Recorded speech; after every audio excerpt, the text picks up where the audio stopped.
The story kicks off at school where Poemu is getting called out for her bleached blonde hair and her ridiculously short skirt. The one doing the calling out is Tugo, the school's most by-the-book disciplinary monitor. And yeah, he's absolutely full of himself. Poemu, queen of not my problem, fires back that it's none of his business. But Tugo, with that voice of someone who thinks he runs the place, makes it crystal clear that even if they're both students, he's the president of the disciplinary committee, and he will hand out warnings to whoever needs one.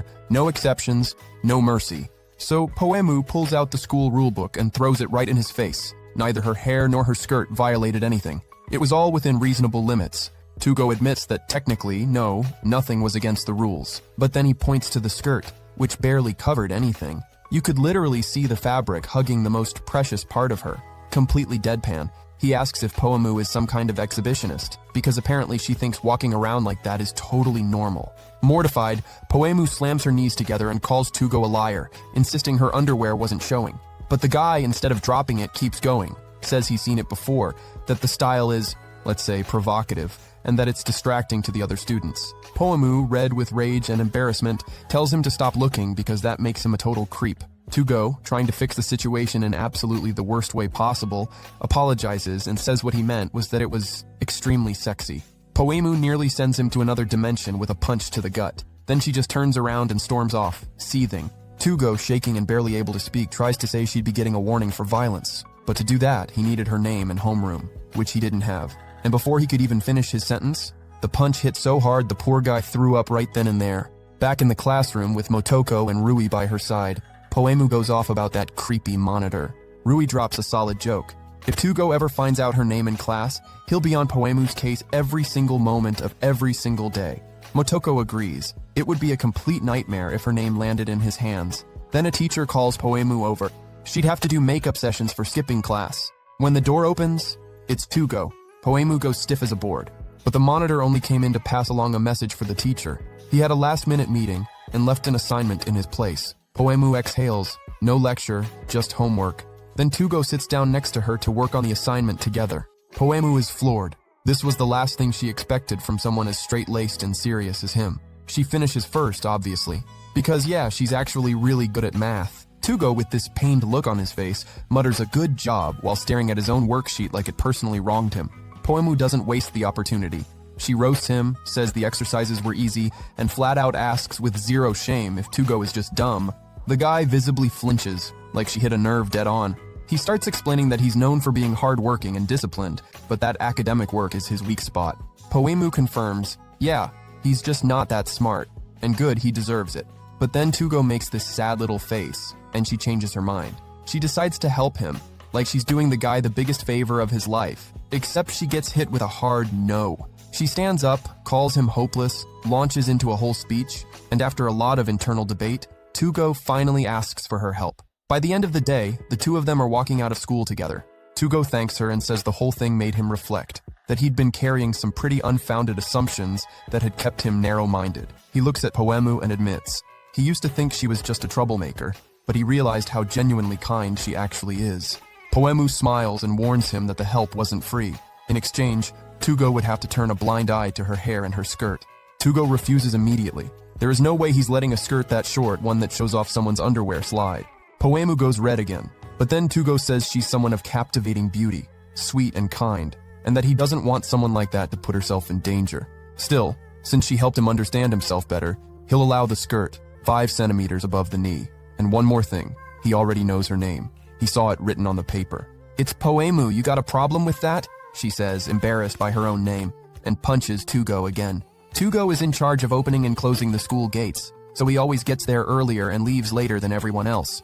He apologizes for keeping her so late, and then slips up and calls Poemu by her name. She gets annoyed immediately. Tugo gets hit again, and is genuinely stunned by how strong she is. Without really meaning to, Poemu ends up inviting Tugo to walk her home, after he pointed out that it was dangerous for someone to be out alone that late. He insists on going with her even though she doesn't want him to, and takes another punch for it.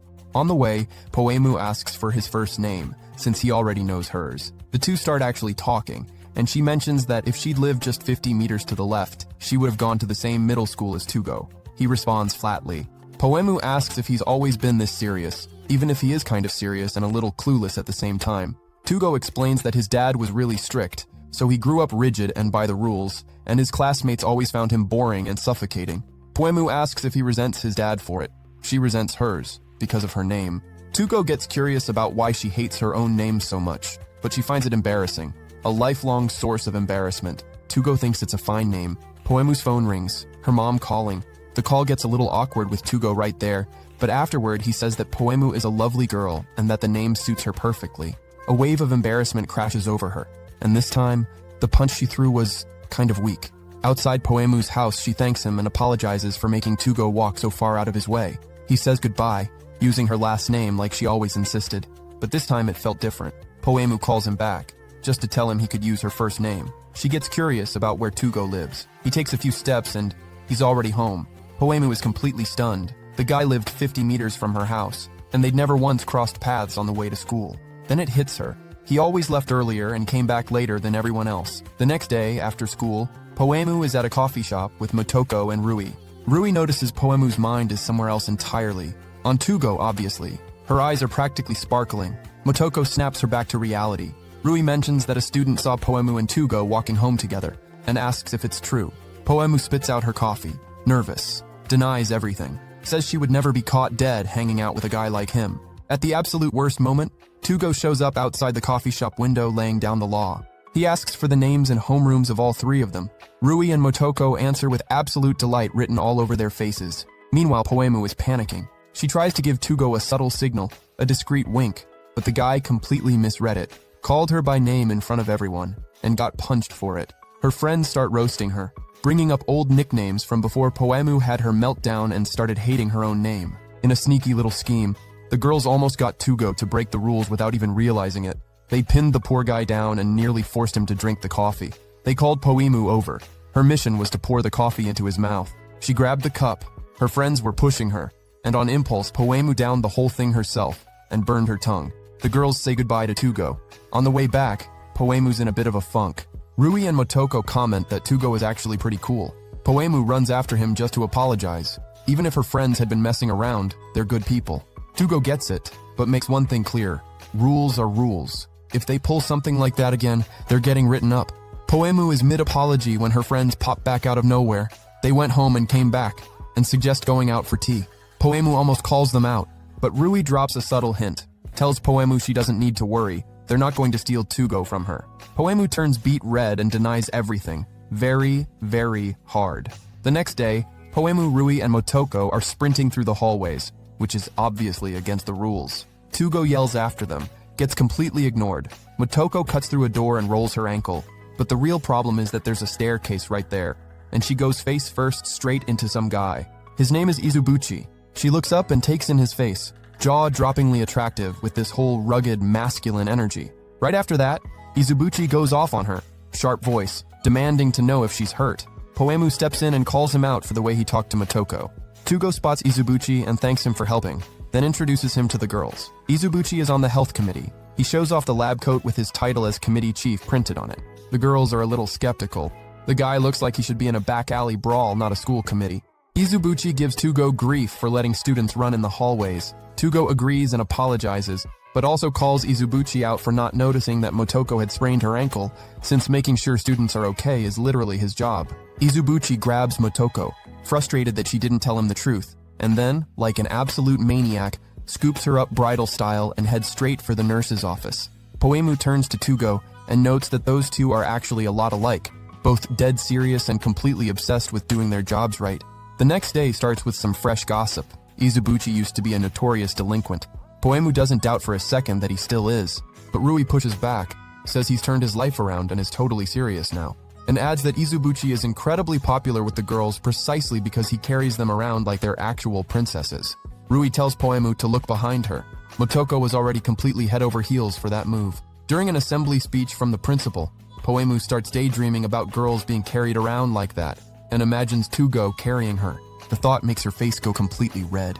Some students start complaining about the heat and feeling dizzy. Izubuchi shows up out of nowhere, wildly handing out cooling patches to everyone. But Tugo cuts in, insisting on helping him to repay a debt. Poemu watches the two of them make a complete spectacle of themselves and thinks the whole situation is absolutely ridiculous. But then she starts feeling faint herself and collapses into Rui's arms. who calls for help from the guys. The patches are all gone. The only option is to get Poemu to the nurse's office. The question is, which one of them is taking her? Poemu watches as both of them come barreling toward her, fighting over who gets to carry her, and she does not want either one of them. Out of nowhere, Poemu goes full Super Saiyan, and both of them get wrecked. Another school day kicking off in the most classic way possible. Poemu getting chewed out by Tugo. The two of them had agreed that her skirt could be, at most, 5 centimeters above the knee. But Tugo, of course, didn't trust her word for it, and used his own hand to measure. Poemu lost it the second that hand touched her leg, and bam! Fist to the face. Rui and Motoko were having a whole serious heart-to-heart with Poemu about the feelings she clearly had for Tugo, but refused to admit. Like, they thought the two of them should just own it already. Poemu obviously denied everything. It wasn't like that at all, but the two of them got completely emotional anyway, because Poemu, for the first time ever, was actually getting close to a guy. Back in middle school, bro, she was literally a one-woman wrecking crew to any boy who dared come near her. Poemu swears that's a lie, that she was totally sweet and harmless. But the truth? The real, unfiltered truth? She was out there dropping boys left and right without a second thought. So she heads off down the hallway, muttering to herself, "Those two are such a headache. This is all Tugo's fault. That airhead. That total doofus." Then out of nowhere, Tugo materializes right beside her like he teleported, calling her out on exactly what she just said. Asks where she's headed. To the library. Tugo lets her know that Rui told him she goes there to nap, and immediately starts lecturing her, worried that if she sleeps that much during the day, she won't be able to sleep at night. Poemu fires back instantly. Tugo has zero business in her personal life, but he disagrees. That was literally his job, keeping order and discipline. Poemu gets to the library and starts figuring out what to read. Deep down, yeah, she used to go there just to sleep, but lately she'd actually gotten into reading. She spots the perfect book. Only problem, it's way too high up on the shelf. And then salvation appears in the form of a guy, Seiichi, a kind, impossibly good-looking dude. But then Poemu notices something about him. The way he talks, the way he carries himself. There was no mistaking it. This guy was another hall monitor. Dude, this school has not a single normal hall monitor. Not one. Seiichi walks over and introduces himself, mentioning that he'd noticed the change in Poemu. Before she only came to sleep, now she was actually reading. He mentions she used to curl up in a corner and crash hard. Poemu gets uncomfortable finding out he'd been watching her sleep. She then asks if people wouldn't think it was weird seeing her read, like a total fish out of water. Seiichi tells her not to worry about that, even if it was true, because watching her focused on a book was as beautiful as a work of art. Poemu is completely floored by that. Seiichi recommends a book for her. Suddenly, a whole crowd of girls swarms around him, all very obviously trying to flirt. He was popular with the ladies. He seemed like a show-off, but he actually had the goods to back it up. As for the book, Poemu found it genuinely interesting. Later, sitting on a bench next to Tugo, she brings up Seiichi and says she's going to ask him for more recommendations. Tugo raises an eyebrow. Didn't Poemu go to the library to nap? She says she's going to actually read now. Tugo gets all giddy finding out something new about her, and immediately suggests they go see Seiichi together, since they're in the same class. When they get to the classroom, Tugo calls out to a short, chubby, buck-toothed, total nerd by name, Seiichi. Poemu can't believe it. No way. Absolutely not. That was not the Seiichi she'd seen in the library. Tugo whispers to the little guy, interrupting his reading, saying Poemu wanted to thank him for the book recommendation. She drops a flat thanks with zero enthusiasm, still in total disbelief that this was the same person. But the chubby guy replies, "No problem," and immediately starts complaining that they came all the way there just to flirt right in his face. Poemu was half a second from knocking him out, but Tugo grabbed her just in time. Tugo explains, this Seiichi was different from the one she'd seen. It was something the whole class knew, but the truth is, Seiichi transforms every time he walks into the library. Like he totally unleashes, becomes a completely different person, way more charming. Nothing like who he is in the real world. Seiichi calls Poemu Sleeping Beauty, hyped up about finding out she liked the book. Tugo says Seiichi is basically a hermit crab in human form. Seiichi confirms without missing a beat. Yeah, pretty much. He apologizes to Poemu, explaining that, appearances aside, he's genuinely introverted. Poemu couldn't care less about the explanation. She just wants one thing. Stop calling me Sleeping Beauty. It's so embarrassing. Seiichi thinks that's a shame, because the nickname is about as embarrassing as her actual name. Tugo asks what the whole Sleeping Beauty thing is about. Seiichi explains he started calling her that because she used to come to the library just to sleep, and the face she made was too cute to ignore. She looked like a little kid snoring away, mouth wide open. Poemu turns beet red with embarrassment and rage. Tugo immediately tells Seiichi to take it back, because there was nothing wrong with snoring and sleeping with your mouth open. Poemu was still cute as a princess no matter what. Poemu smacks Tugo. Shut up. There is not a single normal hall monitor in this entire school. Seiichi picks out a book for Tugo, while asking him point blank why he's doing pointless patrol routes at lunch. Is it because he doesn't have any friends? Tells him to read something instead of wandering the halls alone with nobody to hang out with. That one landed. Poemu gets worried and tells Seiichi to knock it off. Seiichi comments that it's sweet how Poemu rushes to defend her little boyfriend. She goes nuclear and hurls Seiichi with full force out of the library, and as he flies out, he slowly reverts back to his normal self, chubby, short, and buck-toothed as always. Tugo and Poemu stand close together while Seiichi lies on the floor grumbling. Poemu considers out loud whether to give him another one. She vents. Dealing with the idiot hall monitors at this school is such a drag, Tugo included, and she says it straight to his face. But the guy is looking all downcast. Poemu asks if he's still hung up on what Seiichi said. Tugo had genuinely stopped to think. Does he really not have any friends? He tries to convince himself that school is for studying, not making friends. Poemu smacks him. We're friends, aren't we? Tugo lights up with the goofiest grin. Thanks, Poemu, says she's the best. Then Rui and Motoko cook up a whole dramatic little script for Poemu. But the truth is, I've always wanted to be someone special to Tugo one day. Rui chimes in that she's his friend too. Motoko also.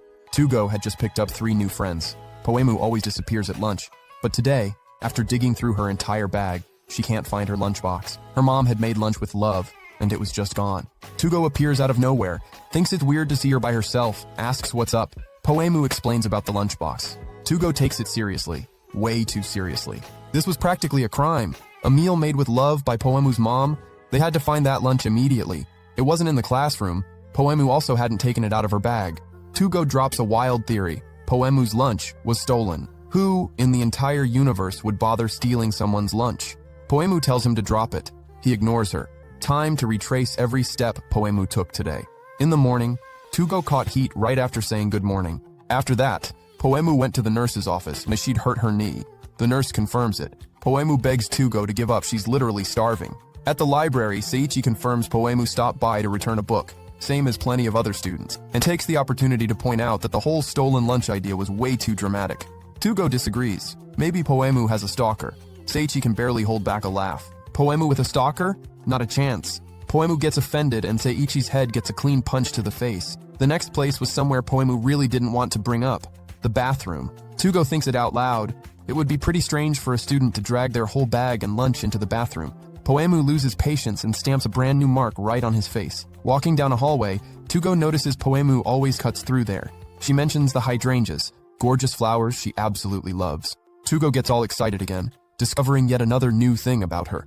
Poemu gives up on the search and heads to the cafeteria to find Rui and Motoko.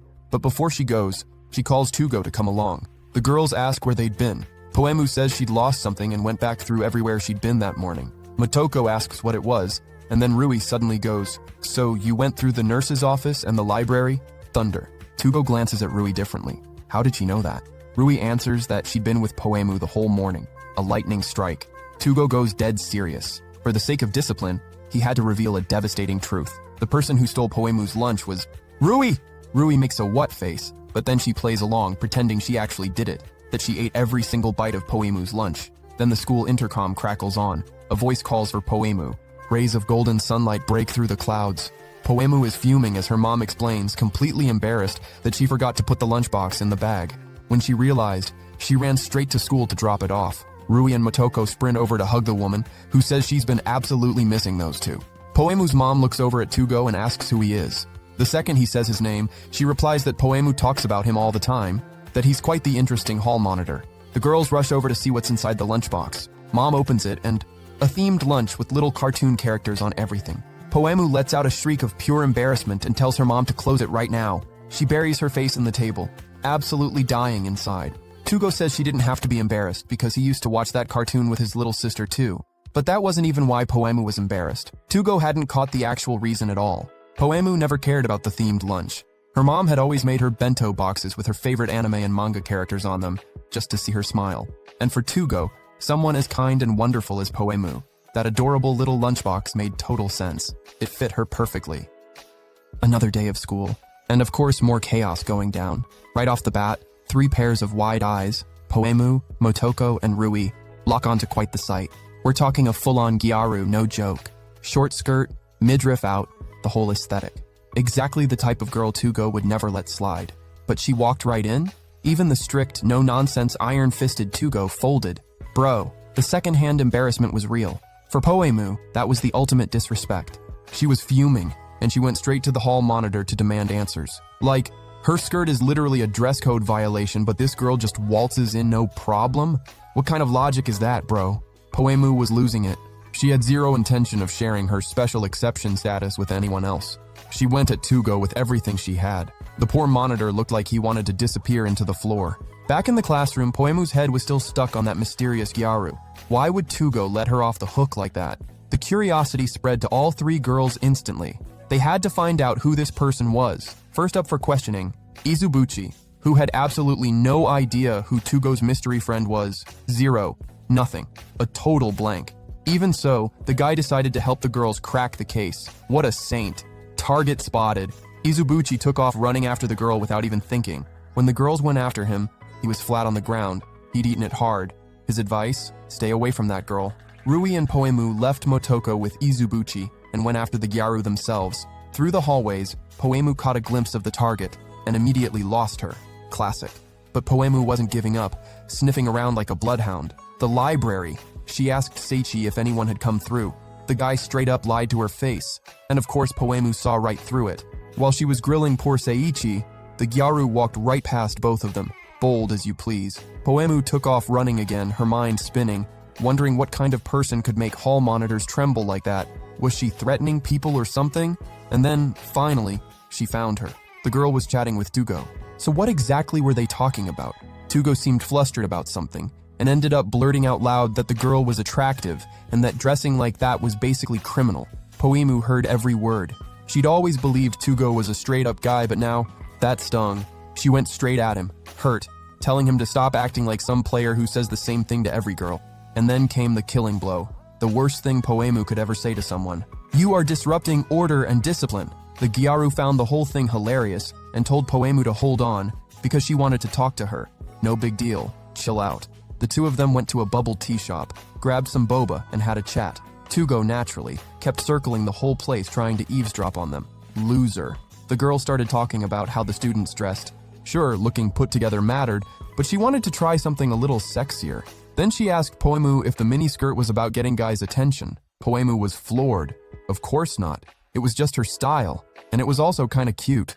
The girl got it immediately. Dressing that way felt freeing. But Tugo had a tiny point. Guys really do react to it. The mystery girl said her goodbyes without even introducing herself. What a character, honestly. Tugo showed up behind Poemu wanting to talk about her attitude from earlier, but Poemu just wanted to let it go. Fine. Tugo admitted he wouldn't call any girl attractive again. That had been a slip-up. But before anything else, Poemu was the first girl Tugo had ever found attractive, the only person he'd ever genuinely called wonderful. Poemu was embarrassed, but happy. From now on, she'd be the only girl Tugo ever complimented. Period. But then came the question, who was that girl anyway? She participated in school events. Poemu must have seen her before. Oh, that was Nadeshiko, the student council president. No wonder the hall monitors went soft around her. It all makes sense now. At a student council meeting, there was a debate going on about fundraising. The proposal was simple. Stand at the entrance and wait for donations to roll in. Kaoru stood up to push back. Just stand there and wait? They'd barely make anything. Nadeshiko shot back immediately. Scraping together even a little money is actually a ton of work, and a hotshot like him would never understand that. Then she turned to him with a little smile and invited Kaoru to grab some tea with her. Maybe then he'd finally get what's in a girl's heart and stop talking down to them. The message was clear. Everyone give their best and bring in as much money as possible. Let the results do the talking. Kaoru took that as a declaration of war. Nadeshiko clearly wanted to compete. Who was going to raise more? Kaoru and Nadeshiko were known as the beauty and the beast of student council, constantly going head-to-head in legendary battles. The following week, Nadeshiko was hyping up students to make their donations. The three musketeers and the hall monitor showed up with a cheerful good morning. The girl's only real interest was whether Nadeshiko would show up dressed like that again. She looked so good. Nadeshiko shot a loaded look at Tugo. She wanted him to donate. Even though he'd already given earlier, she wasn't letting it slide. He was gonna have to hand over the last coin he had left for lunch. Nadeshiko piled on the pressure hard. Then Izubuchi rolled up, dropped a solid chunk of change, and told her to stop shaking people down. Nadeshiko said she was just messing around, though she really didn't need to destroy Tugo's pride like that. The guy didn't want to hand over his coin, so he asked if he could just help with the fundraising instead. Nadeshiko asked Izubuchi for help, and he couldn't say no. If he did, she'd spill his secret. Classic blackmail. The girls wanted to help too. Poemu, not so much. But that kicked puppy look on Tugo's face was way too convincing to ignore. Nadeshiko was on another level, for real. She always managed to pull people to her side out of nowhere. A genuinely enviable skill. Kaoru tried to rally his own crew, and it went sideways. Nobody wanted to help. Well, except after he promised an air conditioner. After that, nobody said no, obviously. Next up, Seiichi, who absolutely refused to help Nadeshiko, said he couldn't stand that arrogant woman. Oops, she heard everything. Didn't matter if Seiichi became completely useless outside of the library. Drag him along anyway. Both teams hit their stations, giving it their all to bring in donations. And Seiichi, what a plot twist. The library nerd was out here dropping pickup lines on girls who ate it up and donated more cash. Who would have thought? Poemu interrupted his performance to compliment him, but the funniest part was the little library setup he'd built around himself, his natural habitat. Izubuchi brought reinforcements too, a whole crew of delinquents. Like, where does this guy even find these people? Nadeshiko appeared to announce that the in-school hustle was over. Now it was time to hit the streets. Poemu was already dying inside. The audacity.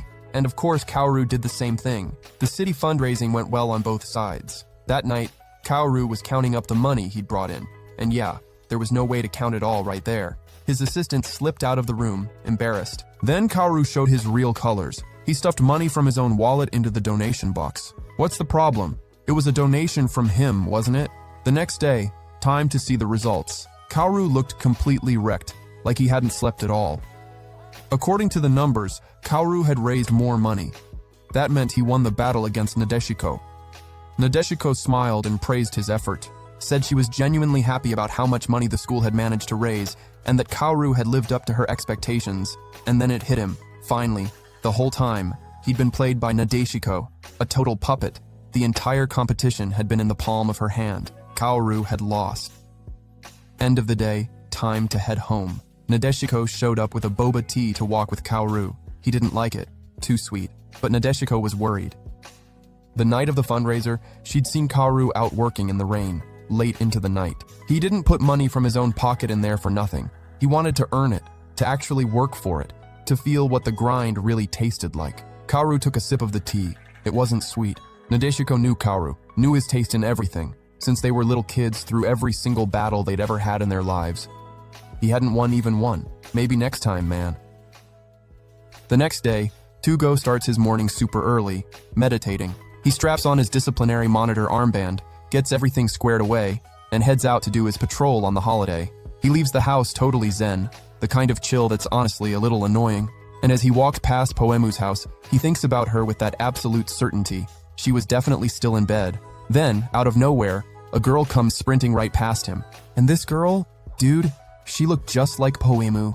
Tugo calls out her name without even thinking. The girl stops, turns around, and asks if he was a friend of her older sister's. Welp. Meanwhile, Poemu was completely knocked out in bed, like, completely gone, while her mom was downstairs screaming her name. Breakfast time. Poemu opens one eye, grabs her phone, checks the time, and makes that face. The, "Are you seriously kidding me right now" face. It was way too early, dude.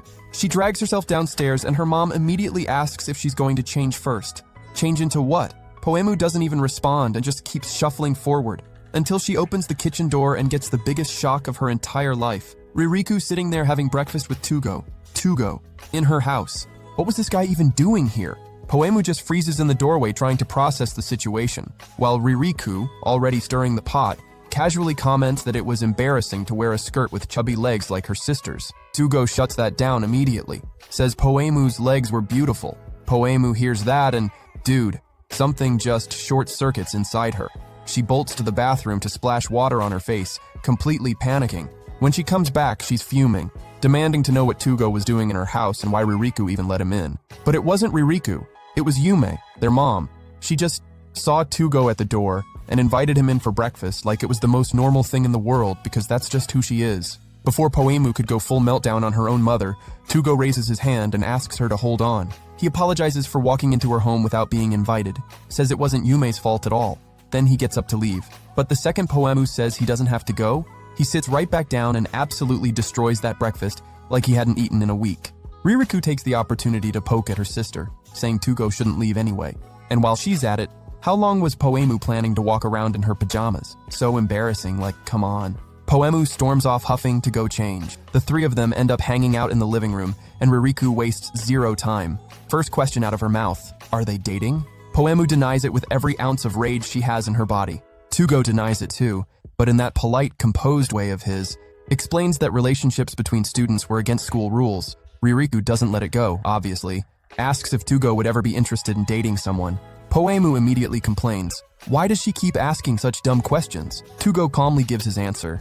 It wasn't that he had no interest. It's just that right now, school came first. He said it like one of those straight A types who has everything figured out.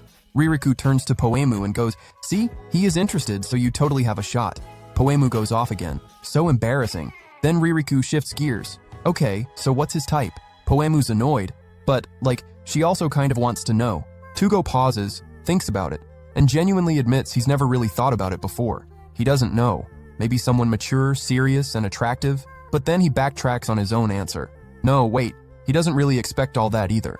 He just gets all flustered, in that awkward, nerdy way that's somehow only him. Ririko goes for the final question. What does Tugo think of Poemu? She's not serious, she's not exactly mature, but she's cute, right? Tugo answers without missing a beat. Yeah, he knows. Poemu is adorable, kind, and amazing. Ririko looks genuinely baffled. It made zero sense that these two weren't dating. Like, zero. Poemu was 1 second away from snapping. Tugo steps in and says, sisters shouldn't fight like that.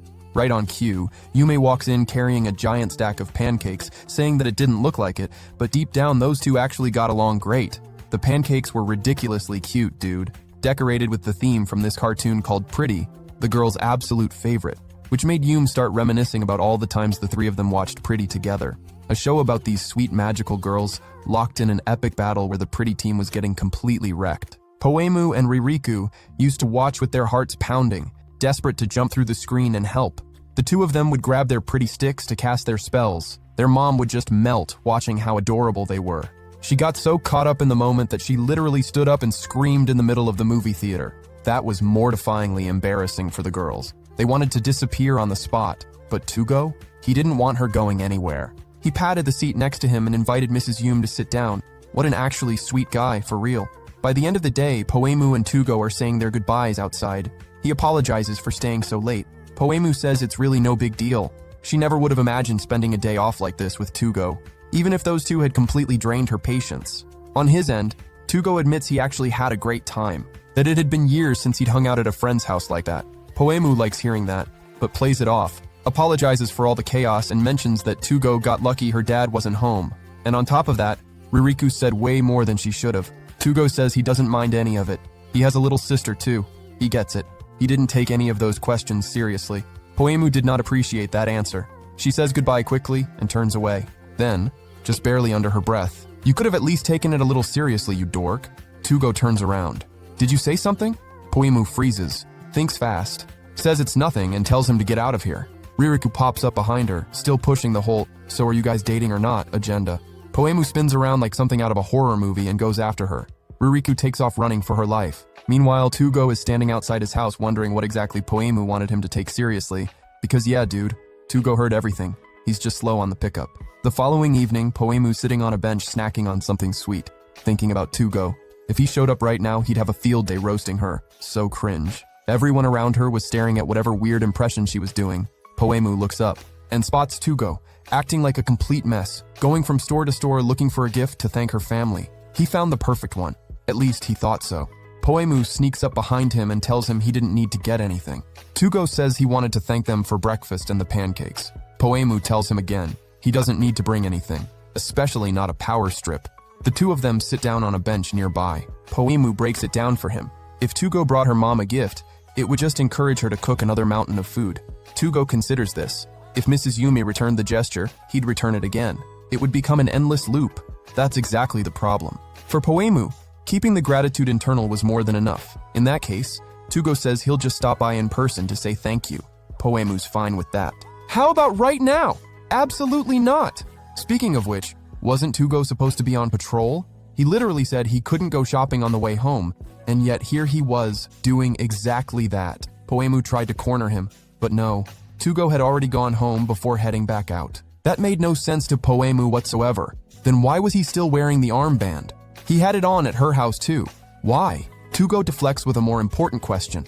What was Poemu doing out here in the first place? Breaking rules. But that's classified. They walk together, and Tugo talks about her family. Just amazing, warm people all around. No wonder Poemu was so kind herself. He mentions he'd love to meet her dad next time.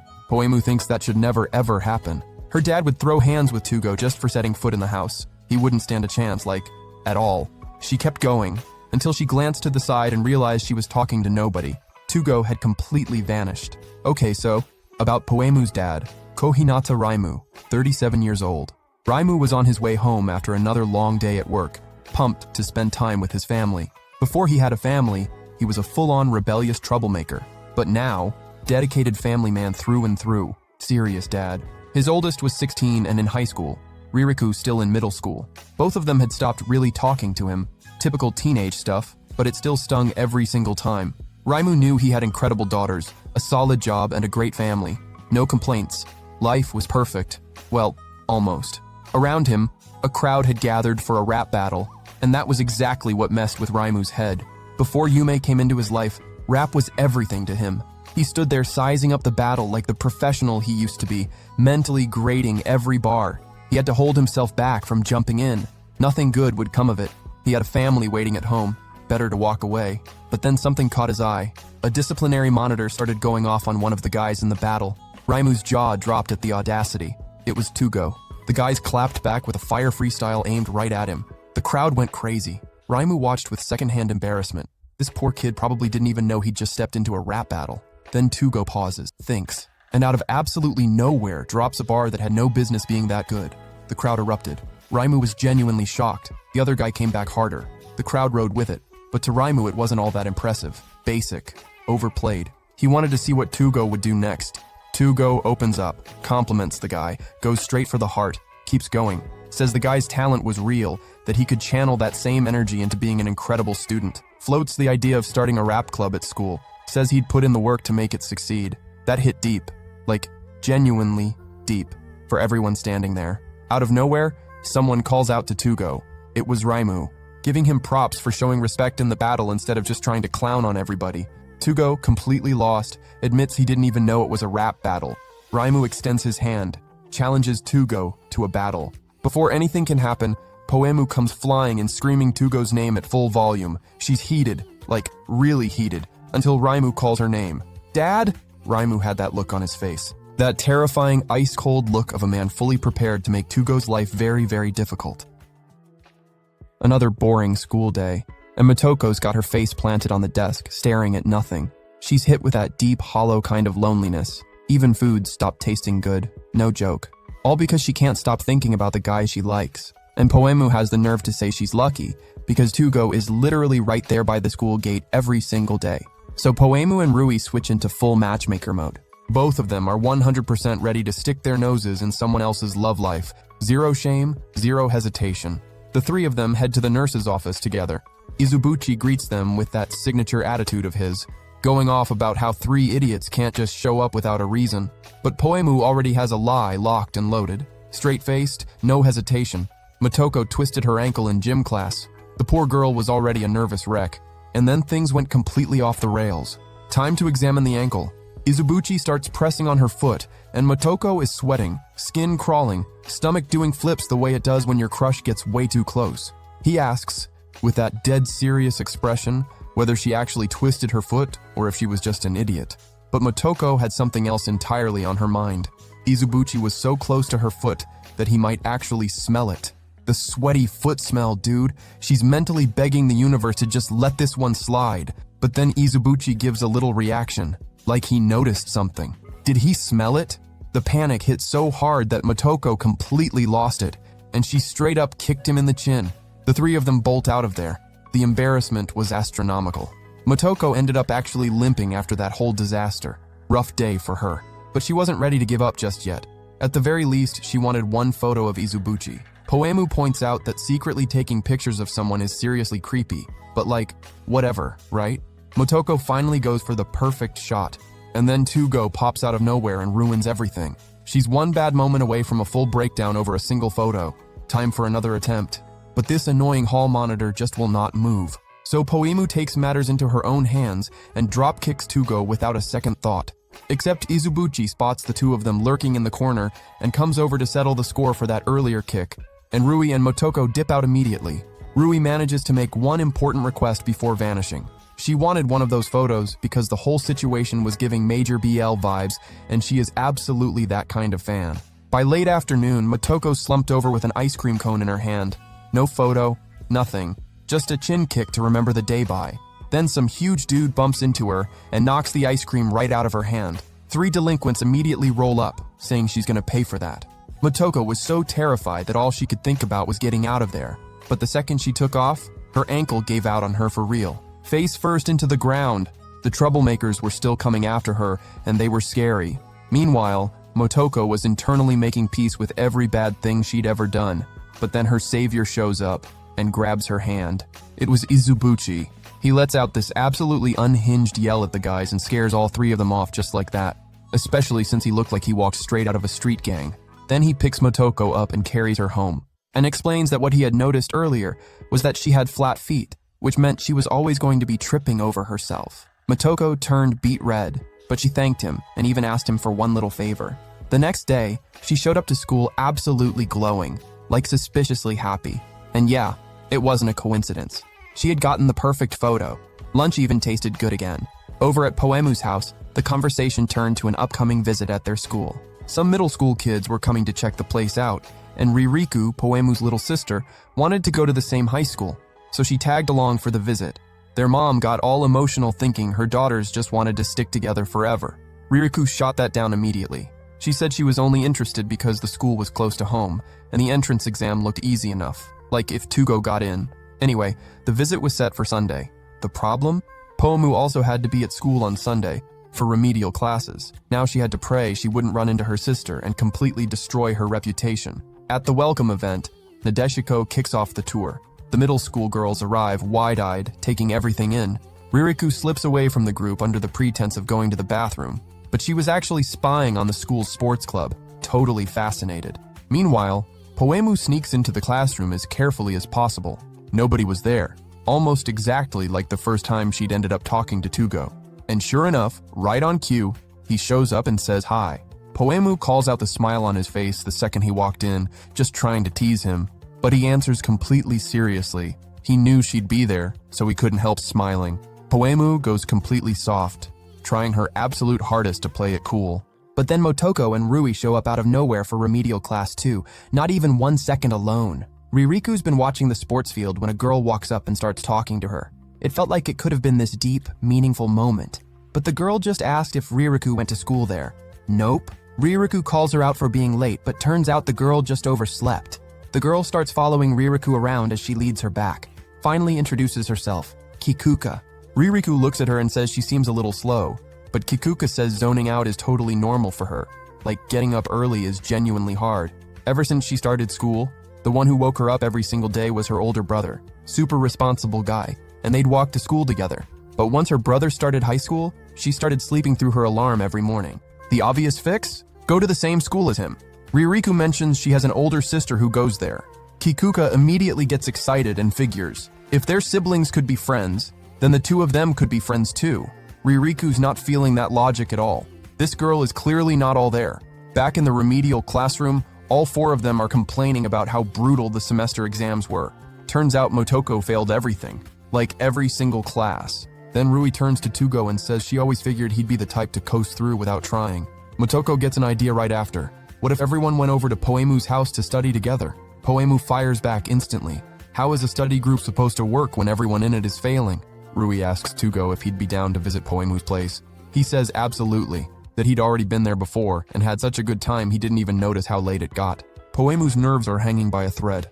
The girls want details immediately. Tugo starts telling the story of how he met her dad and everything, but he said way too much. Poemu hits him with a solid punch. She looks around asking when the teacher is getting there, and spots Seiichi sitting there quietly, mentioning he'd been there for a while. When questioned about the remedial class, he makes it very clear he's not in the same boat as the rest of them.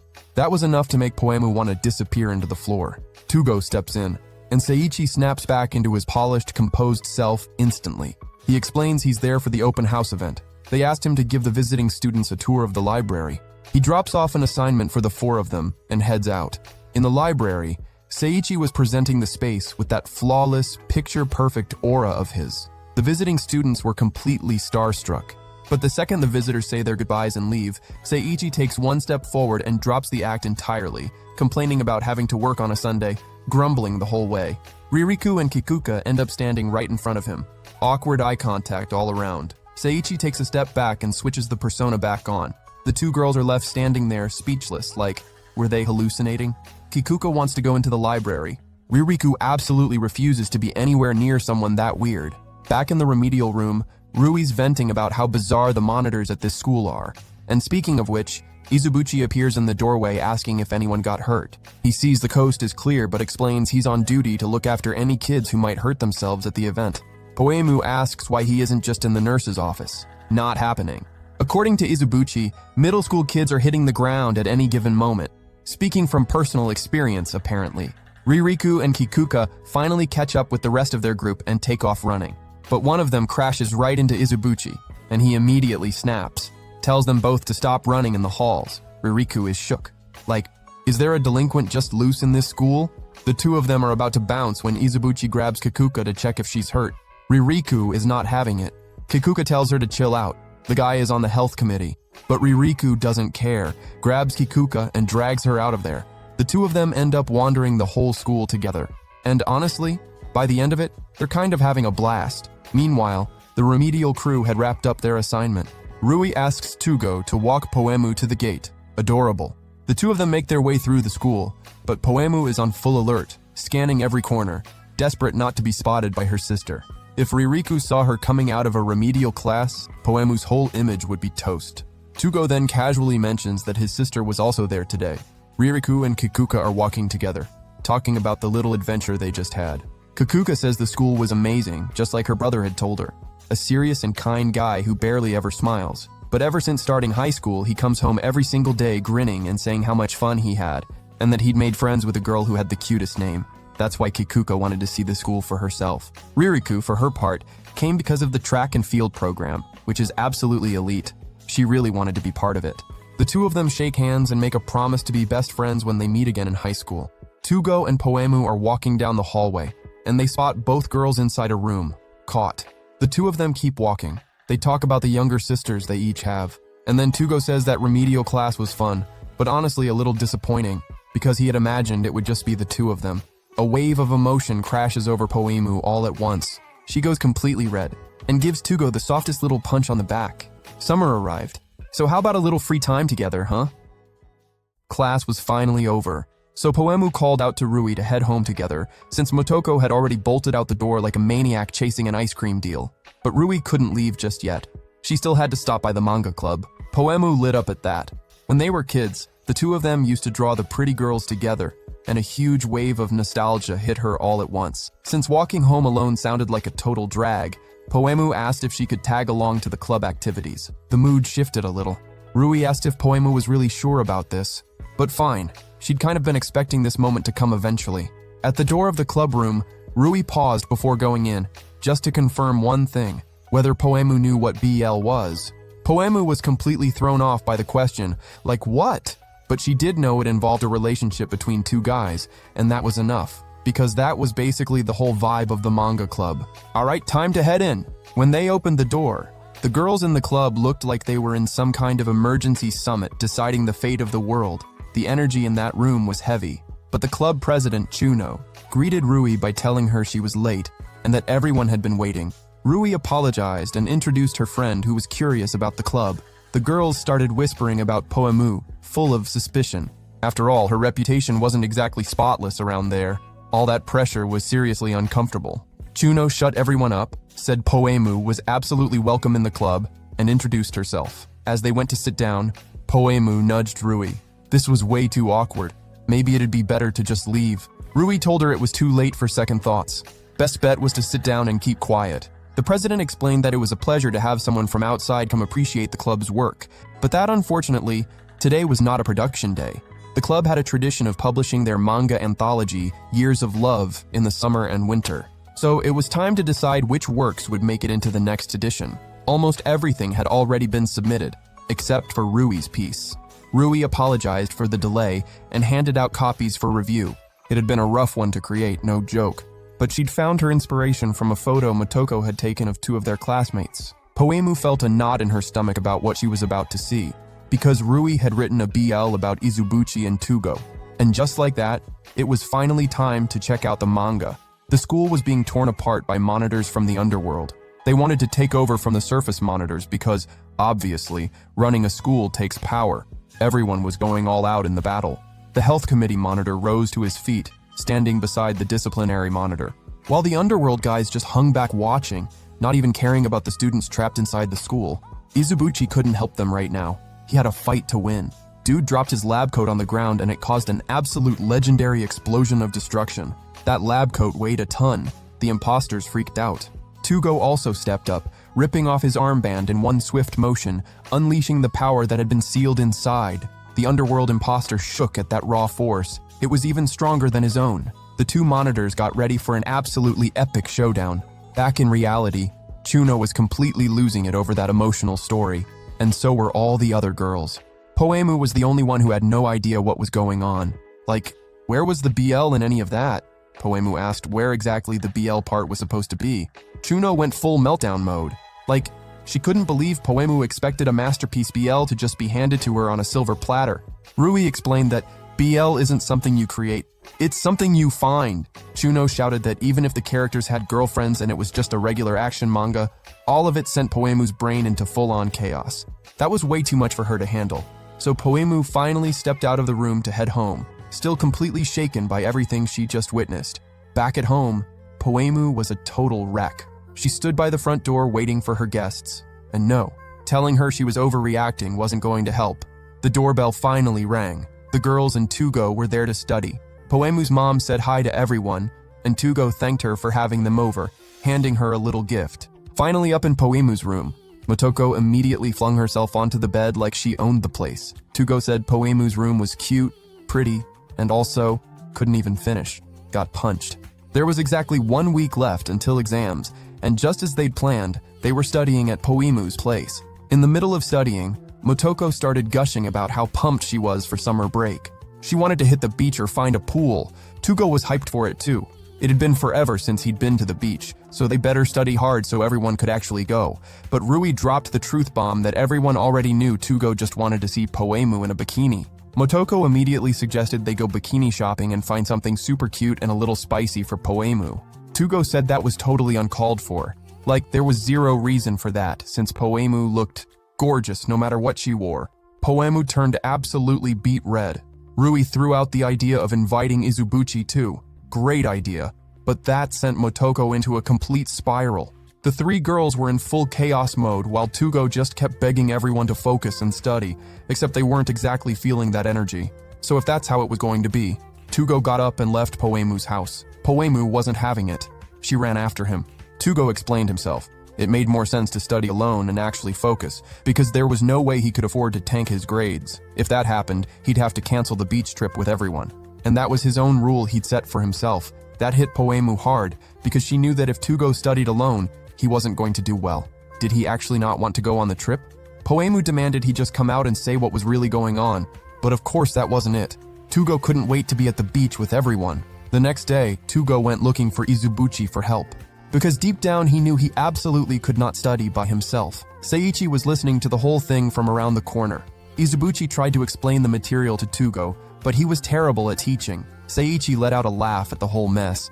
Izubuchi snapped at Four Eyes for being such a smug jerk about it. But Seiichi's grades really were insanely good, and he made sure everyone knew it. Maybe, just maybe, if Izubuchi got down on his knees and begged, Seiichi might actually teach him something. Izubuchi told him to drop dead. Back at Poemu's place, her parents were chatting about the study group that kept coming over. Raimu was secretly hoping there were no boys in the mix. But nope, it was all girls. The next day, Seiichi spotted Tugo studying by himself since Izubuchi was busy. He took one long look at this hopeless guy, and then just sat down and started helping him. No begging required. The days kept ticking by, getting closer and closer to exam week. Finally, the results were out. Tugo ran straight to Poemu, slapped his test papers down on her desk, and he hadn't failed a single thing. They were going to the beach together. And even better, nobody failed anything. Seiichi was leaning against the wall outside until Poemu came out to thank him. Because it was her who had asked Seiichi to help Tugo in the first place, so why not invite Seiichi to come along too? He couldn't exactly say no.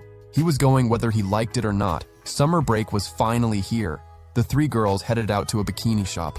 Motoko was more hyped than ever. For the first time in her life, she hadn't bombed a single exam. They were ready to find the most amazing bikinis, but Poemu wasn't too fussed about it. Was it because Tugo had said she looked gorgeous no matter what? Motoko was spiraling with no idea whether Izubuchi would prefer something cute or something sexy. It was an all-out battle to find the perfect swimsuit. Motoko wasn't fighting this war alone though. All three of them were going in. Poemu stared at the racks trying to figure out what to pick. She leaned toward something cute, but then she thought about Tugo, and that weird fluttery feeling hit her out of nowhere. She tried to shake off that random thought, but she made up her mind. She was going to put in the effort, because Tugo was going to see her. Rui popped up being a little gremlin pointing at a super bold bikini. Motoko went for the mannequin, wondering if Izubuchi would like it, but that was way too much for a high schooler.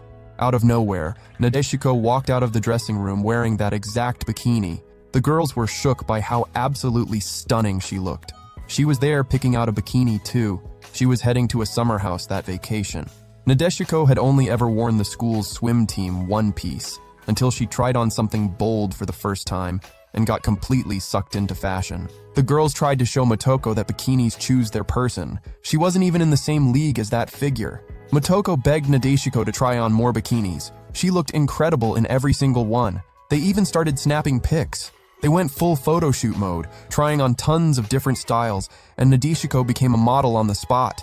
The four of them headed out with their bags sometime in the late afternoon. After having so much fun watching Nadeshiko absolutely slay in bikini after bikini, she thanked the three of them for the best time and invited them to come to her summer house the following week. It'd be way more fun with those girls around, and they could bring the guys too. Just like that, the whole plan flipped.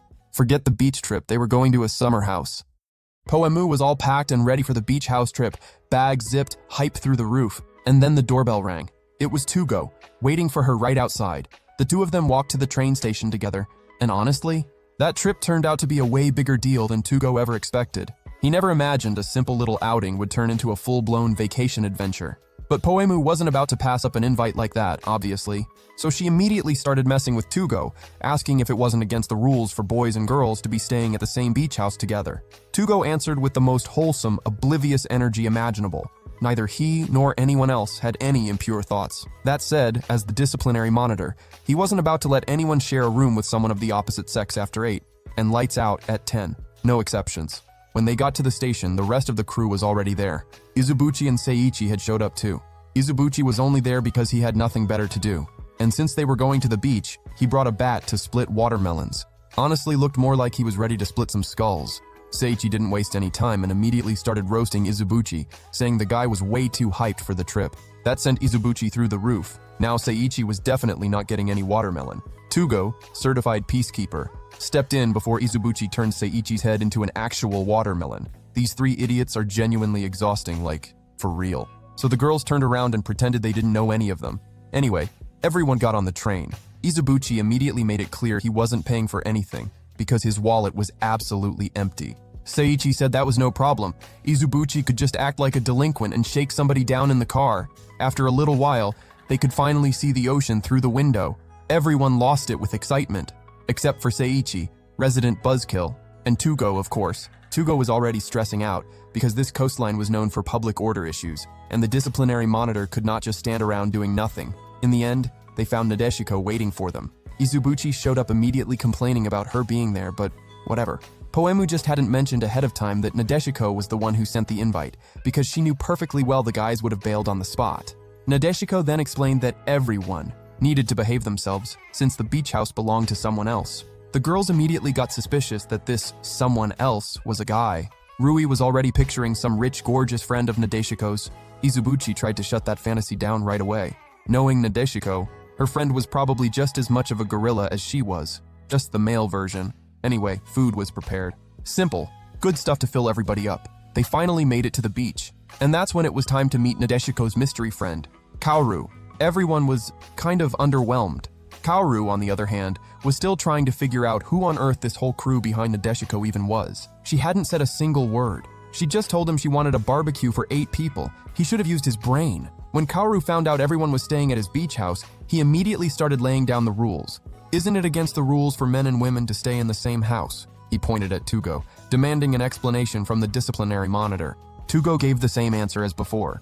Nobody there had any impure thoughts, and the 2 little rules applied to everyone. Motoko wanted answers from Kaoru too, since he'd been alone with Nadeshiko this whole time. The other 2 jumped in, teasing them both, saying that their whole rivalry at school was just a cover for how close they actually were. Then, Nadeshiko dropped the bomb. She announced the 2 of them were actually engaged. Just kidding.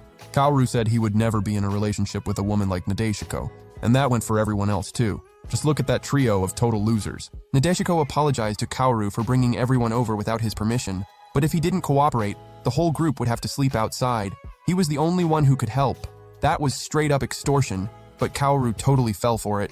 Now everyone could have fun. First one to bounce was Izubuchi, off to find a watermelon obviously. Kaoru tried to say something but couldn't after everyone started hyping him up for how generous he was. Meanwhile, Ririku was out on her morning run, until she turned a corner and bumped right into someone. It was Kikuka. The 2 of them were thrilled to run into each other, went to grab drinks and sat down to catch up. Kikuka started. My brother talks about Pudding-san so much. I never expected it to be your sister.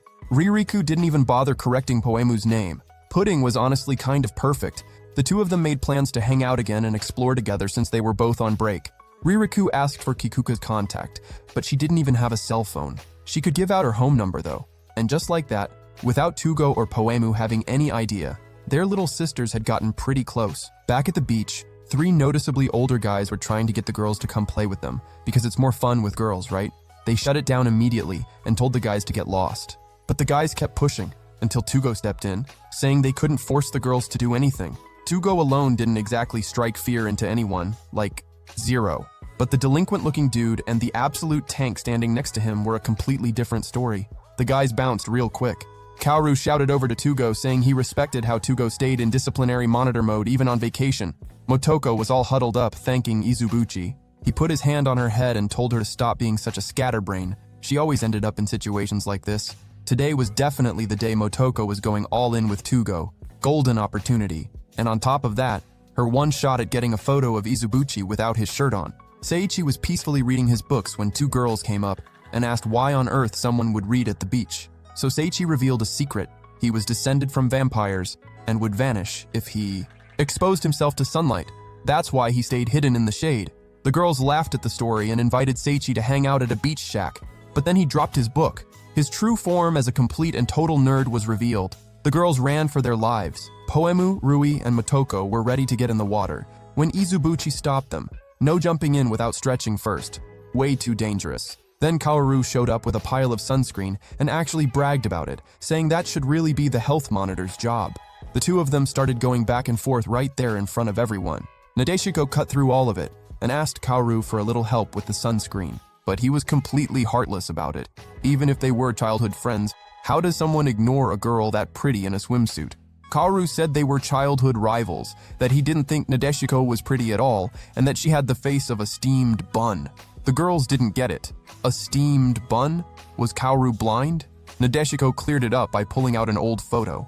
And honestly, yeah, it really did look like a steamed bun, but apparently Kaoru still saw her that way. Motoko put it all together in 1 second. All you had to do was gain weight and then lose it again. Kaoru grumbled that he'd never seen Nadeshiko as a woman, so she excused herself to go take care of something. Time passed, everyone enjoying the beach until they decided to mess around in the sand. Kaoru kept glancing over, wondering if Nadeshiko was taking so long because he'd actually hurt her feelings. Then she appeared, calling out Kaoru's name, and he was completely stunned. He just couldn't figure out who this super attractive woman in front of him was. The whole group noticed. Nadeshiko had gone full Gyaru. Things had just gotten very interesting. Kaoru asked who she was and why she wanted to sit next to him. Nadeshiko said she'd taken an interest in his physique. She knew exactly where she'd touch him. Rui and Motoko read the situation instantly. Since Kaoru had said he didn't see Nadeshiko as a woman, she'd come back looking completely different and way more feminine to push him right to his limit. The 2 of them sat down together. The tension was thick, and Kaoru's heart was going absolutely crazy. But Nadeshiko had no idea how to actually act like a seductive woman. She was the exact same personality as always. Kaoru was definitely going to figure it out. Except he didn't. Apparently bold, confident women were totally Kaoru's type. Nadeshiko asked who he'd come to the beach with. He said someone he'd known for a long time and a bunch of loser teenagers. Nadeshiko leaned into the physical contact and then asked if there wasn't any woman around who he was actually interested in. He said no, there was nobody. Nadeshiko pushed. For real? Not a single one of the people who came with you? Like a childhood friend? Kaoru said that childhood friend was everything, except a woman. She was rough, bossy, and violent. Basically a straight-up female gorilla. Back in middle school, she had single-handedly taken down an entire gang from a rival school. Definitely not feminine in the slightest. The kind of girl who sits with her legs spread wide and doesn't care one bit. But then, Kaoru said that, because of all that, Nadeshiko was an incredible opponent. He'd never managed to beat her at anything. Sports, fighting, academics, student council. She'd been his rival for as long as he could remember. And because of that, he felt like it was worth spending his whole life going up against her. Nadeshiko understood everything in an instant and hugged Kaoru. She told him it wasn't about being a man or a woman. They were equals. Kaoru was completely losing it. A beautiful woman, long lashes, strong eyebrows, a soft and captivating voice, a graceful figure. But then he noticed something. At first glance, it seemed like a delicate, soft body, but he could feel the muscle underneath. Very familiar. He kept trying to figure out where he knew that from. Nadeshiko tensed up, asking why he was looking at her like that, and called him a total creep. Kaoru's brain short-circuited. He'd never met a woman so strong and beautiful at the same time. Could it be that he was feeling love? By the time late afternoon rolled around, Kaoru finally woke up from passing out. Everyone was getting ready to head back to the house to eat watermelon, since they hadn't managed to split any at the beach. Kaoru walked along, kicking himself for not asking that woman's name. Would he ever see her again? And Seiichi? Still out there, abandoned as always, mentally narrating this cliché ending, like it was the last page of a light novel. The view from the vacation house was straight up cinematic, the entire city lights reflecting off the ocean right in front of them. Motoko felt like she owned the world, holding that little glass of grape juice, pretending it was wine. Totally her thing, right? That fantasy lasted exactly until Poemu's well-aimed slap snapped Motoko back to reality. Kaoru had hit his limit with that whole pack of chatterboxes. He told everyone to shut up and have at least a shred of common decency. Nadeshiko agreed instantly. Showing gratitude to the owner of the house was like the bare minimum. The girls then surrounded Kaoru, showering the great gentleman with compliments about the beautiful house. But flattery wasn't going to cut it. Kaoru still found those girls just as annoying as ever. The other monitors were kicked back, eating and watching TV without a care in the world. Meanwhile, the girls were giving Kaoru grief for not taking advantage of having 3 gorgeous girls fawning over him. But to him, the only girl worth calling gorgeous was one, that woman from the beach. Nadeshiko, in other words. The very same Nadeshiko was calling out to Kaoru, who was standing there, completely zoned out thinking about her. Nadeshiko then showed up offering him a watermelon, completely destroyed. Her own special way of saying thank you. Izubuchi tried to wrap his head around how that gorilla had demolished a watermelon that even he hadn't been able to crack open. She just gave it one smack and the fruit turned to mush. Izubuchi refused to eat it. He was the one who wanted to smash things, not Nadeshiko. Nadeshiko asked Kaoru about the pretty girl from the beach. He shut it down immediately. None of anyone's business, and Nadeshiko wasn't even in the same league as a woman like that. Poor guy had no idea what the truth actually was. That's when Tugo realized it was already 8 o'clock. Time for the boys and girls to split up. And the next day, everyone was heading to Enoshima. Nobody wanted to hear about that lame rule Tugo had made up. Kaoru just wanted everyone to shut their mouths for once. It was getting late when Poemu appeared outside, taking in the ocean all by herself. Tugo showed up almost immediately. His disciplinary instincts always fired off whenever someone was out of place. But what was Poemu doing out there at that hour? She simply couldn't sleep and decided to take a walk. Tugo got it, but still pointed out it wasn't safe for a girl to be alone at night. So there was no way around it. He was gonna walk with Poemu. It'd be quick. The two of them walked through that beautiful night, replaying the day, when Seiichi got ditched on the sand. What a scene! Hilarious! But nothing topped Nadeshiko's prank on Kaoru. The gag hit so hard the guy literally passed out. Tugo almost felt bad for him. Poemu disagreed immediately. A guy that arrogant didn't deserve anyone's sympathy. He always found a way to put the girls down. But then Poemu admitted that compared to Kaoru, the girls really were nothing. Tugo pushed back on that right away. That was a lie. To him, all 3 of them were amazing. Poemu gave him a little punch. She knew he was going to say that, but to Tugo it was more than just words. And that sparked a funny memory in Poemu's head. When she and the girls went shopping for bikinis, they made a bet, like a little dare, about how Tugo would react to her bikini. Except he hadn't said anything, so Poemu went ahead and told him. And yeah, Tugo hadn't said a word, but the moment he saw her, a whole storm of emotions started boiling up inside him. There wasn't a word in any language that could describe what Tugo felt in that moment.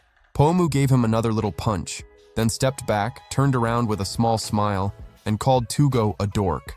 And again, he saw something in her that he just couldn't put into words. She started talking about the time the two of them had walked home together and had that conversation. Back then, Poemu never imagined the two of them would have anything to talk about, but they ended up getting close, really close. Poemu had never hung out one-on-one with a guy before. That caught Tugo off guard. She seemed like the type who got along with everyone, regardless of gender. But reality was pretty different. Every guy she'd ever known was some idiot who made fun of her name. Unlike Tugo, he thought Poemu's name was adorable. Maybe that's what brought them together. She was the first girl who'd ever gotten that close to Tugo, outside of his mom and sister. He figured it was his own personality that kept people away. It just took him a while to realize that. Things changed when Poemu and the girls decided to stick around. They invited him to get tea, to study for exams, and now this trip. People worth holding on to, tucked away safely in his heart. Poemu got all flustered, not even sure what to say. Then she pointed to the bridge up ahead. That was the one that led to Enoshima. But neither of them had even noticed how far they'd walked. They were practically there. It was both their first time there, and they didn't even know if you could get in at night. Poemu then mentioned a certain shrine in Enoshima, one that was said to strengthen the bond between couples. Tugo thought that was cool, and right away said they should go with everyone the next day. But that wasn't really what Poemu had in mind. She wanted to go right now, just her and Tugo. He didn't think that was right, and started searching for a gentle way to say so. Poemu squirmed, trying to find the courage to say something more. But she ended up turning around and saying it was just a joke, that she didn't even know how to get in, and that it'd be way more fun with the whole group anyway. Tugo felt a tightness in his chest, a sharp tension, again, but he couldn't figure out where that feeling was coming from, like this nagging sense that he'd done something wrong. The next day, the bridge was packed. The weather was gorgeous, perfect for visiting Enoshima. Nadeshiko knew the place like the back of her hand. She could take everyone wherever they wanted. Kaoru still had his head stuck on that woman from the beach, and Tugo showed up with bags under his eyes and that heavy feeling still sitting in his chest. He'd spent the night in a serious internal meeting with himself, trying to figure out what he'd done wrong, and he found his answer. When he turned down Poemu's request, it was the right call for a disciplinary monitor, sure, but that fake smile she'd put on to play it off had hit Tugo square in the heart.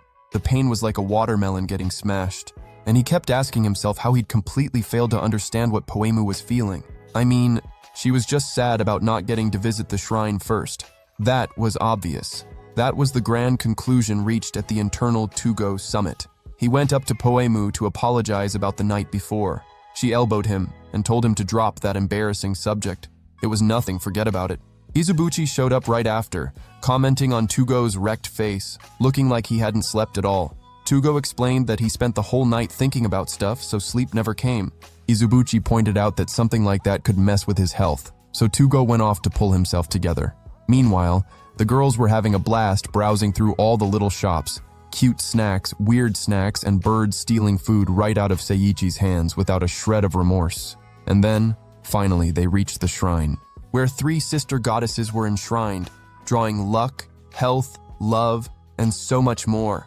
Kaoru was quick to point out that the place also broke up bad relationships, though he didn't actually believe that himself. After all, his toxically classic dynamic with Nadeshiko had somehow survived over a decade. The girls photographed everything, until they spotted an absolutely brutal staircase. Climbing all that was going to be a serious sacrifice, but to everyone's relief, there was an escalator that took you to the top in 5 minutes. Seiichi was already sprinting toward the line. No one was going to let him. A young guy like him couldn't just surrender to technology like that. Seiichi thought it was completely ridiculous to take the hard way for no reason at all. Then Motoko spotted a little corner packed with votive plaques. Nadeshiko explained, it was the union tree. People hung those plaques around the tree to wish for luck and love, a sacred spot for strengthening relationships. All you had to do was write your name and the name of the person you cared about inside a heart. But it took guts, and all the guts in the world belonged to Motoko. She went right ahead and wrote her name alongside Izubuchi's. The heroic act didn't last long though. She shoved the plaque behind all the others in the same breath. Nadeshiko leaned over to peek at the plaque Kaoru was filling out. He tried to hide it, but she caught enough. It was the girl from the beach. Nadeshiko told him he was hopeless. Whenever she felt like it, she'd let Kaoru see that woman again. Tugo was pretty sure this was the exact spot Poemu had wanted to visit. So she was into someone, huh? Tugo figured he was too close to her to be the one she liked. So, like a good friend, he was going to help her get closer to whatever guy she had feelings for. But the moment he made that decision, the tightness in his chest came back. He brushed it off, walked over to Poemu to see what she'd written. The ache wouldn't leave. Poemu handed the plaque to Tugo. It only had her own name on it. They say that brings luck in future relationships. Tugo felt this strange mix of relief and disappointment hit him all at once. Rui and Motoko called out to the two of them. They were heading out. Walking along the path, Tugo kept turning things over in his head. He really had done something wrong, because that smile of Poemu's, it came with sadness behind it. He just had no idea what to do with that. He'd always been this way. He never understood what people were feeling. Then, out of nowhere, a memory played through his mind like a movie. Some kids calling out to Tugo to come buy a limited edition game with them, but he said no. School rule, no detours on the way home. The kids went without him. They didn't even care whether he'd tell on them.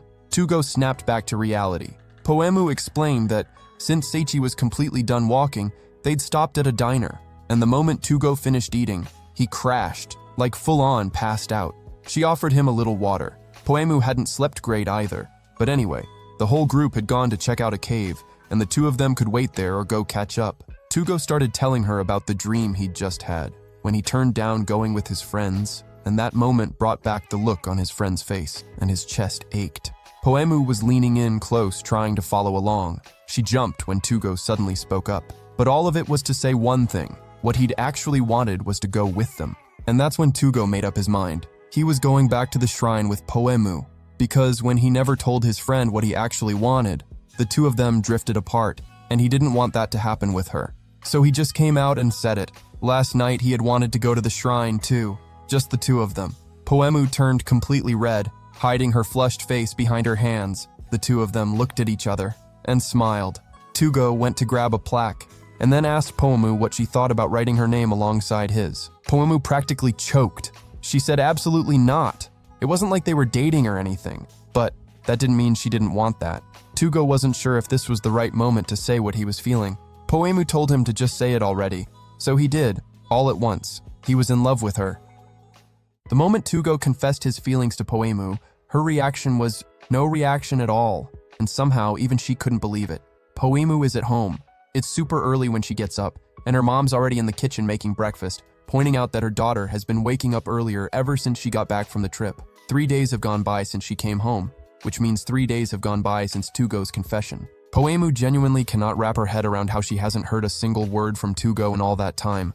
After confessing, the guy acted like absolutely nothing happened, completely unfazed, just dropped the whole thing and walked away. Meanwhile, Poemu could barely string 2 words together with her heart pounding out of her chest. She keeps asking herself how a guy just confesses and then acts like it never happened. Like, what even is that? After breakfast, Poemu stood at the front door, just kind of lingering. That's when Tugo showed up, doing his usual early morning patrol like clockwork. Since he'd missed 2 days because of the trip, he needed to make up for lost time. Poemu was already fuming. He considers that lost time, so the two of them ended up doing the patrol together. The day was blazing hot and sunny. Speaking of sunny days, Poemu tried to bring up the trip, but Tugo didn't even let her get started. He was already rushing off to go after some guys causing trouble on the street. He came back, cool as ever, and said he just can't help himself when he sees someone breaking the rules. They started walking again, and Poemu tried to bring up the trip again. Tugo cut her off, said it was a really fun trip with friends, and that Enoshima was awesome. Poemu was absolutely seething, with no idea how to even steer the conversation where she needed it to go. But maybe things could play out like in those K-dramas, right? Where after a confession, the next step is deciding whether you're officially a couple. Nobody had ever confessed to Poemu before. She didn't even know if that's how it was supposed to work. She circled back to Enoshima, but Tugo cut her off again, this time to go argue with some guy who was just minding his own business smoking. Poor dude, just wanted to be left alone. That's when something clicked for Poemu. One important little detail. Tugo was the one who confessed to her, which meant nothing about any of this was normal. The two stopped in the shade. Tugo had overdone it a little on the patrol, was complaining pretty hard about the heat, and went off to grab some drinks. But the heat wasn't the only thing getting to Poemu. She just wanted to understand how he could act so completely unbothered. Then a thought crept in. Maybe Tugo had meant he liked her as a friend, nothing more. And honestly, that was so on-brand for an oblivious hall monitor type. It made total sense. Poemu was the only one frustrated. Maybe she was the one who wanted something more. Tugo came back with the drinks and asked if she was okay. It was painfully obvious she was upset. He sat down next to her, complaining about the heat again. Poemu watched him, trying to sort through her own feelings, still not totally sure whether she liked him or not. Was it because Tugo never made fun of her name? Because he was always complimenting her? Not exactly. She still couldn't quite put her finger on it. Tugo wiped his face with a cloth and complained about the heat one more time, but that complaint was starting to feel suspicious. And then Poemu figured it out. It wasn't the heat. It was embarrassment. She asked if something was wrong, and what she got back was the observation that his face was tomato red. Tugo insisted it was just the heat, that it was really hot out. He dropped the act a few seconds later. Tugo came clean. He admitted he always figured he'd handle moments like this like a pro, but that was before he was the one living through it. He told Poemu he had no idea he'd be this much of a nervous wreck just from being around the girl he liked. The heart man, full of surprises. Ever since the day he confessed, he just couldn't keep it together whenever she was around. Of everything he said, what surprised Poemu most was that Tugo was acting like a normal person. She never expected that from someone so weird, and she told him so, straight to his face. But setting that aside, she felt a huge wave of relief wash over her, just from finally having things make sense in her head. She stood up, said in a steady, clear voice that she liked him too, and went ahead and skipped a step, asking him out first. She didn't even give Tugo a chance for a dramatic pause, practically growled at him to just answer. Tugo said he was so grateful, that he was genuinely happy, so happy. He couldn't even find the words. How could you not be over the moon when the person you love feels the same way? Poemu and Tugo sealed the deal with a firm handshake. He thought that was completely normal. She thought it was deeply, profoundly weird. But now Tugo needed a phone. How were they supposed to be in a relationship with no way to text each other? It was already late at night when Ririku got a call from Kikuka. She'd gotten a phone. She was so excited. Picking out a phone is genuinely a whole ordeal, and part of the reason might be that Kikuka went to the store with Tugo, who needed to be absolutely 100% certain before making any decisions. The guy spent 8 hours talking to the sales rep. The poor dude was stuck with Tugo from practically the moment his shift started to the moment it ended, trying to convince him of something. Kikuka mentioned it was really out of nowhere for her brother to just up and decide to get a phone. Ririku caught on immediately, and just like that, she and Kikuka made a little agreement. The next day, Poemu headed out for her daily walk. Ririku was already locked in, full investigation mode. The couple had absolutely no idea there was a little gremlin tailing them. Ririku had a strong suspicion those two were dating. Poemu had been acting super weird lately, as if the two spies weren't acting pretty weird themselves. They kept watching. The couple stopped to rest in a park. Ririku thought that was the most budget choice imaginable. They could have at least gone to a cafe. Kikuka, on the other hand, thought it was a perfect spot because of the gentle breeze. Poemu was going to teach Tugo how to use his phone. He'd spent the whole night trying to figure it out, gave up, and called it. Didn't even take the thing out of the box. Kikuka had told her brother to at least turn it on, but he said it's dangerous to power on a device without reading the manual first. The problem? The phone didn't come with a manual, so he spent the whole night hunting one down online. Yikes. Ririku decided to use the downtime to teach Kikuka how to use her phone instead. After learning how to send texts, Kikuka brought up high school. She'd always wondered what it was like, being in clubs, joining committees, and if she ended up at the same school as Ririku, the two of them could walk in together. Kikuka figured she might even find her special someone there. The two of them looked back over at the couple. Somehow, watching those two made high school feel a whole lot less terrifying. After a few more days, summer break was finally over. Poemu ran into Rui and Motoko. It had been a minute since they'd actually seen each other in person. The last stretch of break hadn't exactly been great for either of them. One look at Poemu's skin said everything. The girl had clearly lived her summer vacation, tan lines and all, which meant something. Something that had Poemu very, very on edge. She told the girls she'd just taken some walks around the neighborhood, nothing special. To make things worse, Tugo showed up. Coincidentally, also tan. The night before, Poemu had talked to Tugo on the phone about the relationship. She wanted to keep it under wraps. The real reason was that Poemu knew her 3 walking temptations she called friends would never let her hear the end of it. But what she told Tugo was that since Motoko and Rui weren't dating anyone, it would feel kind of awkward to be all coupley in front of them. Tugo was totally chill about it.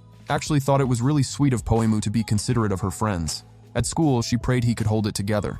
The girls started trailing after him, and then he hit Poemu with the most unhinged wink she'd ever seen in her life, genuinely unsettling. The girls only just now noticed that Tugo was tan, just like Poemu, and it clicked instantly. The two had obviously spent time together. Poemu got grilled before she could even confirm anything. She denied going anywhere with Tugo. Too bad his face confirmed everything without saying a word. The guy almost had a breakdown trying to play it cool. Seiichi and Izubuchi showed up. Seiichi did not want anyone thinking he had anything to do with the weird short kid. Nothing against short people, but Seiichi wasn't thrilled about that association either. Looked like he'd rather be anywhere else on Earth running into Izubuchi. And on top of that, he had to watch what looked like a couple having a spat in the hallway. Almost made him want to dig a hole and climb in. Poemu launched herself at Seiichi with a flying punch the second he called them a couple. Izubuchi jumped in the way to shield him, and ended up eating the hit instead. Motoko's beloved, by the way. Poemu, Motoko, and Rui were walking through school, while the two of them kept trying to pry information out of her. It was so obvious something had happened between her and Tugo. Poemu denied it again. The pressure was about to hit a breaking point when they heard Tugo laying into a couple nearby. He was telling them that relationships between students were against school rules. The couple pushed back. Honestly, since when does the school get to have a say in students' personal lives? That doesn't even make sense. And Tugo didn't think it through. He said, they were absolutely right. He totally understood how they felt. It's not easy letting go of someone you care about just because of some rule. It didn't sit right with him. And then Tugo launched into a full-on speech, practically shouting that students should be honest about what they want, that they should prove there's nothing wrong with it, that everyone should speak their truth right here, right now. The couple looked like they wanted to disappear. Tugo had completely lost the plot. Announced with full chest that he himself was in a committed relationship, started talking about marriage, started talking about the family he planned to build someday. A flying kick from Poemu shut the whole speech down. The end of the school day finally rolled around. The couple walked home together. Obviously, it had been an exhausting day for both of them. Tugo never imagined keeping a secret would be this hard. And, well, he didn't exactly keep it. Poemu felt guilty about that. She shouldn't have asked someone that honest to keep a secret in the first place. But he was willing to keep whatever secret Poemu needed, for as long as she needed. That was sweet. But Poemu didn't want Tugo keeping secrets anymore. If it was that hard on him, she wasn't about to make him do that. Poemu felt kind of dumb for a second. It was the first time she'd ever called someone her boyfriend. One day, a girl got in trouble with a teacher just for bringing a little toy to school. The teacher confiscated it and said he'd return it after class, except he never came back. That's when Tugo stepped in, grabbed the toy to return it himself since the teacher had clearly forgotten. The girl was mortified, assuming Tugo must think she was being childish, but he brushed it off. He watched the same magical girls show with his little sister. After that, the two of them became friends. It lasted right up until the day Tugo refused to bend the rules along with everyone else, and ended up getting the whole group in trouble. In high school, she ended up at a different school. Now, out of nowhere, she was wondering how that memory had even resurfaced. She'd completely forgotten about it. But she also found herself wondering how Tugo was doing, and whether he'd made any friends. Knowing him, if he was still the same as always, the odds weren't exactly in his favor. What a surprise then. Right there, right in front of her eyes, Tugo walked by, and he had a girlfriend. Those summer vacations were just unforgettable. Seriously, the best. Poemu went to the beach with her crew, all of them crammed into this amazing vacation house. And then came a very special invitation. Just her and Tugo, heading out to Enoshima. This gorgeous shrine that, legend has it, strengthens romantic bonds. And it was right there that the hall monitor finally opened up to her. And she opened up to him right back. That's where it all started. This whole beautiful thing between two high school students. Now, the school cultural festival is here. Rui's manga club is in the final stretch of prep. They're going to be showing off this super dark love story Rui had been writing. The most hyped about the whole thing? Motoko. The moment she'd been dreaming of had finally arrived. She was going to be part of the organizing team. Poemu even pointed out that she'd been to plenty of school festivals before. So what's the big difference this time? Rui started explaining what was going to be different. But she didn't even have to finish because Poemu already figured it out.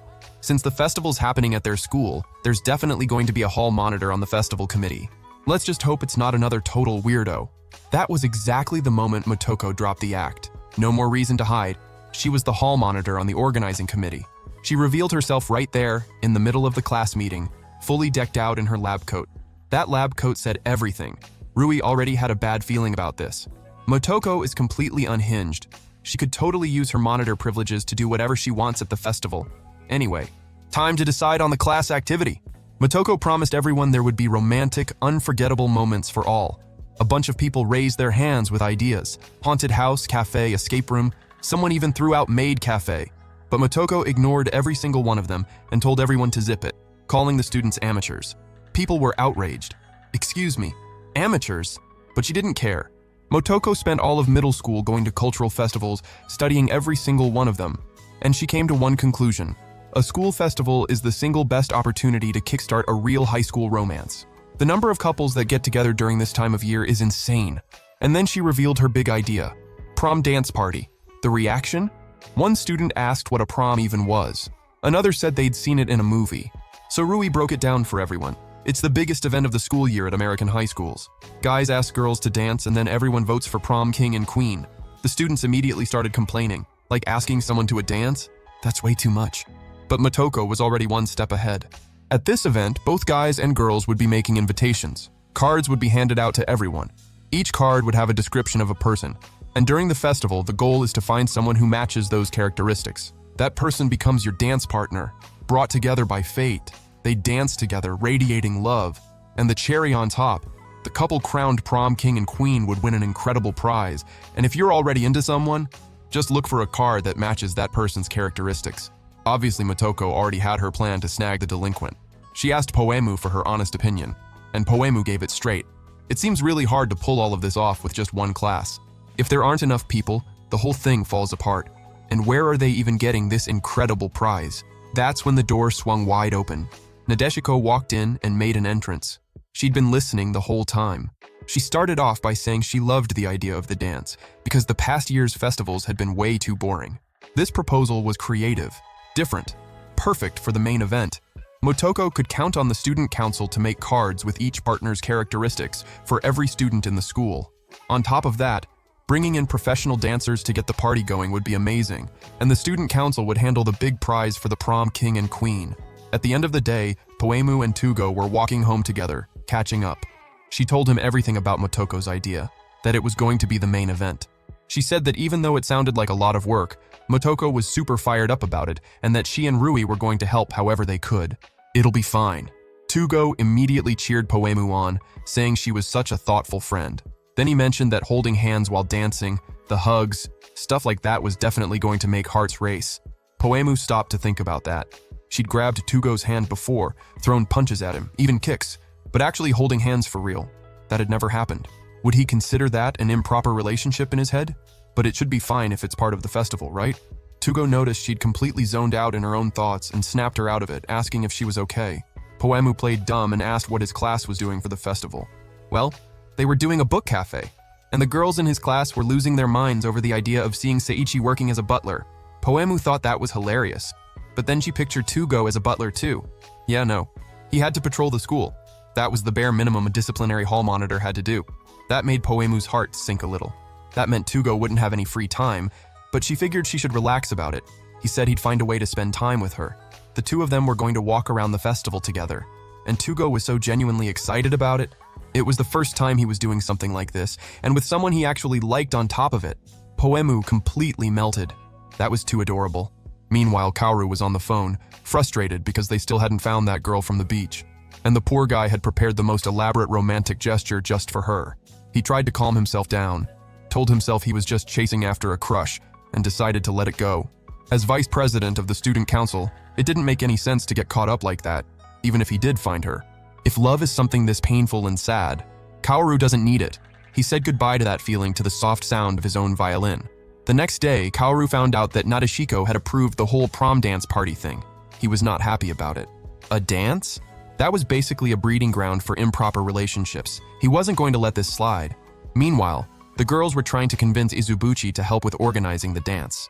He had no idea what any of this had to do with him. Poemu said it was because they went to the beach together.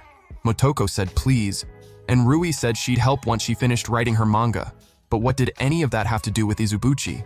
That's when Tugo walked into the meeting, with some rough news. Since the dance was an event that encouraged improper relationships, the disciplinary committee was going to be monitoring it. Kaoru's orders. Poemu was not having it, not even a little. Tugo tried to downplay the massive problem he'd just dropped on everyone, saying they were just a few small rules. Poemu was absolutely fuming, and scared him so badly that he started listing the rules all hunched over. No dancing involving physical contact. Boys and girls must maintain a 2-meter distance. This was referred to as student distance. Extended conversations between boys and girls were also off the table. All of this to make sure no one was pushed into having an improper relationship.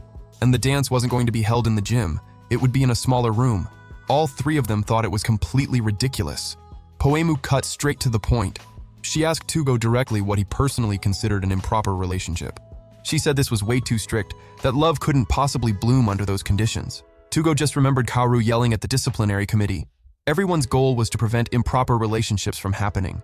Any impure action from a young person that interfered with their healthy development was an improper relationship. Kaoru had convinced everyone that it was immoral to touch the skin of someone of the opposite sex. So Tugo answered Poemu that, as a hall monitor, he believed that kind of behavior disrupted order, and that it was his job to take measures to stop it. Poemu was crushed. She mentally marked Tugo as an enemy on the spot. Anyone who gets in her way is an enemy. She left the room with the girls, rage running through her veins. Tugo ran after her, wanting to talk, calling her by her nickname. She turned around, only to deck him. She was no longer allowing him to call her Poemu. The 3 of them walked away, leaving the poor guy on the floor. All he wanted was to say he didn't want to get in anyone's way. It stung. After saying he was rooting for her, Tugo went and made those calls. Thick-headed hall monitor. Everyone at school was buzzing with energy. Even though classes were over, everyone was still there. And it was going to stay that way until the big day. Poemu and Rui were taking it all in, until Poemu stopped right in front of Tugo's classroom. Inside, Seiichi's suffering was written all over his face, forced to act natural while being literally buried under a pile of books. The girls just kept complaining, demanding perfection, staring the poor guy down like he was beneath them. Seiichi was biting his tongue on the inside, cursing women as genuinely terrible creatures. Poemu and Rui watched with a mix of pity and amusement, but then Poemu caught someone saying Tugo's name. It was 2 girls gushing over him just because Tugo had given them a small hand with something. He even noticed he was being watched, but by the time he looked over, nobody was there. Poemu walked away from there, absolutely seething. So much anger. The 2 of them finally made it to where they actually wanted to go. They went to pick up a few supplies, basically as an excuse to leave Motoko alone with Izubuchi, but it didn't exactly go great. They barely talked, and the whole thing was supremely awkward. Still, they made progress on the decorations, and Izubuchi is honestly way too talented at that kind of stuff. The 4 of them were then working on decorations together. It would have gone a lot faster with the student council's help, but the vice president had his eye on everything. Poemu was calmly cutting paper when Izubuchi nearly had a full meltdown just because she cut a crooked line. The level of detail that guy operates at is something else. Motoko was fired up and full of confidence. She swore she wasn't going to let anyone stop love from floating through that festival. Nadeshiko showed up singing their praises for the ambition and wanted to join in on the decorations. She sat down with the group and apologized for Kaoru.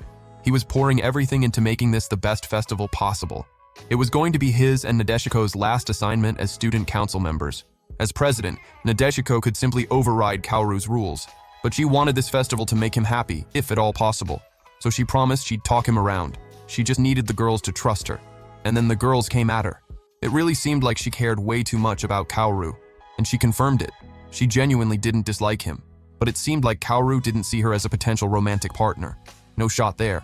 Izubuchi took all the pent-up energy in the room as his cue to ask which one of them was cutting paper, like they'd never held scissors before. It was Nadeshiko, who has absolutely zero talent for it.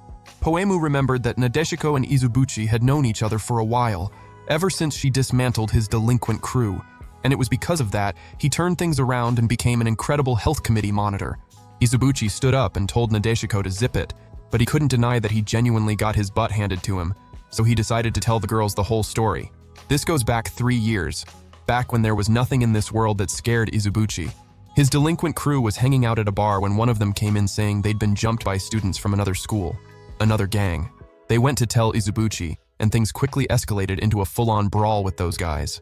Izubuchi had a reputation like a rabid dog. He was that much of a fighter. The battle kicked off. He went after anyone who rubbed him the wrong way, no matter the place or the time. But in this fight, the delinquents were getting tossed around like rag dolls. Some monster was doing this, walking straight toward Izubuchi. And that's when he got the lesson of his life, after getting beaten down by that terrifying woman. He hit the ground, left alone in the rain. He was sure that was the end, but he wasn't going to let himself go out like that. Then someone came up to him saying the ambulance was already on its way. That person saved Izubuchi's life right then and there with first aid. He woke up in the hospital, still not knowing who that person in the lab coat was. But he learned something that day. Destroying something is easy. Anyone can do it. But saving something, that's a whole different thing. That lab coat became a symbol he looked up to. He wanted to be like that person. So he left his delinquent life behind and joined the health committee. And none of this has anything to do with Nadeshiko. Even so, it was indirectly because of her. So the debt to her still stands. Poemu cracked up. She found it absolutely wild that someone could walk around in a lab coat as their life symbol. Meanwhile, Tugo was standing at the door, looking at the girl he cared about. After having hurt her, he stepped away, still not knowing what to do. The days kept passing, and the students kept giving it their all from day one. The preparations almost done. Tugo kept trying to talk to Poemu. She wanted nothing to do with him. That whole disciplinary disaster had left Tugo completely isolated. Back at Poemu's house, her whole family announced they were coming to the school festival. Every single one of them. She absolutely could not handle that embarrassment. So fine, they could come, but they had to stay far away from her class's area. Meanwhile, Ririku just wanted to know if Kikuko was going to be there. Based on the texts, Kikuko replied that yes, she was coming, totally hyped. And Poemu's dad stared straight into her soul with that dead serious expression he always had, like he was trying to pull 1,000 secrets out of her with just one look. The cultural festival was finally underway. One class had set up a book cafe, another was putting on a theater performance, and there were even hot dog stands scattered around. While the whole festival was buzzing, Motoko was out there like a chaos agent handing out little cards, telling some guy that if he invited a certain someone, he could win a massive prize, and a girlfriend while he's at it. Like 2 birds, 1 stone. Motoko eventually got caught by one of the disciplinary committee's hall monitor types, who told her to knock it off with the sketchy soliciting, but she managed to slip away. Izubuchi was also out handing out cards, except his approach had serious villain energy. It felt less like an invitation and more like a threat. And yeah, the hall monitor grabbed him too, obviously. The girls were satisfied but completely wiped out from running around handing cards to literally everyone. This is going to be so fun if everyone actually shows up. Izubuchi pointed out something important though. If the committee's little soldiers were still tailing them, it meant Kaoru hadn't been won over yet, but there was no way to know for sure. They were totally in the dark. Motoko was putting all her faith in Nadeshiko. It was still early, and by the time the festival's main event rolled around, she'd definitely have figured something out. The girls agreed they needed to trust the process. They'd already done everything they could. Now it was just time to wait and believe. And if it all went sideways, the card Motoko had kept up her sleeve would be a total waste. Poemu's shift was almost up, and Rui needed to get back to the manga club. From here on out, it was all on Motoko and her beloved Izubuchi. He suggested the 2 of them go around promoting the dance some more. Izubuchi had nothing left to do back in his class, and the health committee only really kicked in when someone actually got hurt. The 2 of them started heading toward their next assignment. And honestly, this whole gig was working out really well for dear Motoko. Over at the book cafe, Seiichi was dressed sharp, carrying himself with that unshakable calm. The girls were completely losing it. Poemu's mom was also melting over how adorable her daughter looked. Poemu was dressed up as a cat. How was her mom supposed to keep it together seeing that? Ririku was barely holding back a laugh that was threatening to explode. Of course they had to capture the moment. Except Poemu was not about to let that fly. She used her giant cat paws to destroy any and all chances of anyone recording her embarrassment. She got so mad she told both of them to get out. Her mom felt incredibly guilty. Maybe she shouldn't have called her daughter cute, considering this whole setup basically had haunted house energy. But that's beside the point. Ririku was still trembling, trying to hold herself together, and told Poemu she looked absolutely precious. So why not go show Tugo? Poemu made it crystal clear she was still mad at him. She asked if Ririku was seriously joking right now. Why on earth would she show that to him of all people? Anyway, her mom was on her way out. But before leaving, she asked Poemu to let her know if she spotted her dad around. The 2 of them had gotten separated, but no stress. Raimu was not the kind of guy you needed to worry about. Meanwhile, said dad was walking around beating himself up over something dumb he'd done. He'd left his phone at home, and honestly, that was the least of his problems. Raimu had gone and stuck his nose into something that was absolutely none of his business. He'd tried to help a little kid who was crying, looked like a lost boy. Except the face Raimu made did not help the situation at all. It only made things worse. The kid bolted like Raimu was some kind of kidnapper. Raimu was lost too, for the record. He could technically head over to Poemu's classroom to meet up with the girls. Except who says he even knows what homeroom his own daughter is in? Very on brand for a dad, honestly. But still, a dad does things no one else would. Poemu had tried to convince him that Tugo was just a friend. But Raimu was not buying it for 1 second. Because in his eyes, Poemu was the most precious thing in the entire world. The 3 women he loved came before everything else. So bottom line, there was no such thing as a guy who was just friends with Poemu. And only a dad could protect his daughter from the creeps out there. Raimu almost considered himself lucky to have gotten separated from the family right now. Because the mood he was in, he might actually catch a charge. He was out here hunting for Tugo, but then a noise stopped him dead in his tracks. The unmistakable sound of a rap battle. He drifted closer to check it out. And it was those same rappers from the other day. So they'd actually managed to start a club at school. The battle had just wrapped up, and they were announcing the winner. And now another one was about to kick off. Who were the brave souls stepping up this time?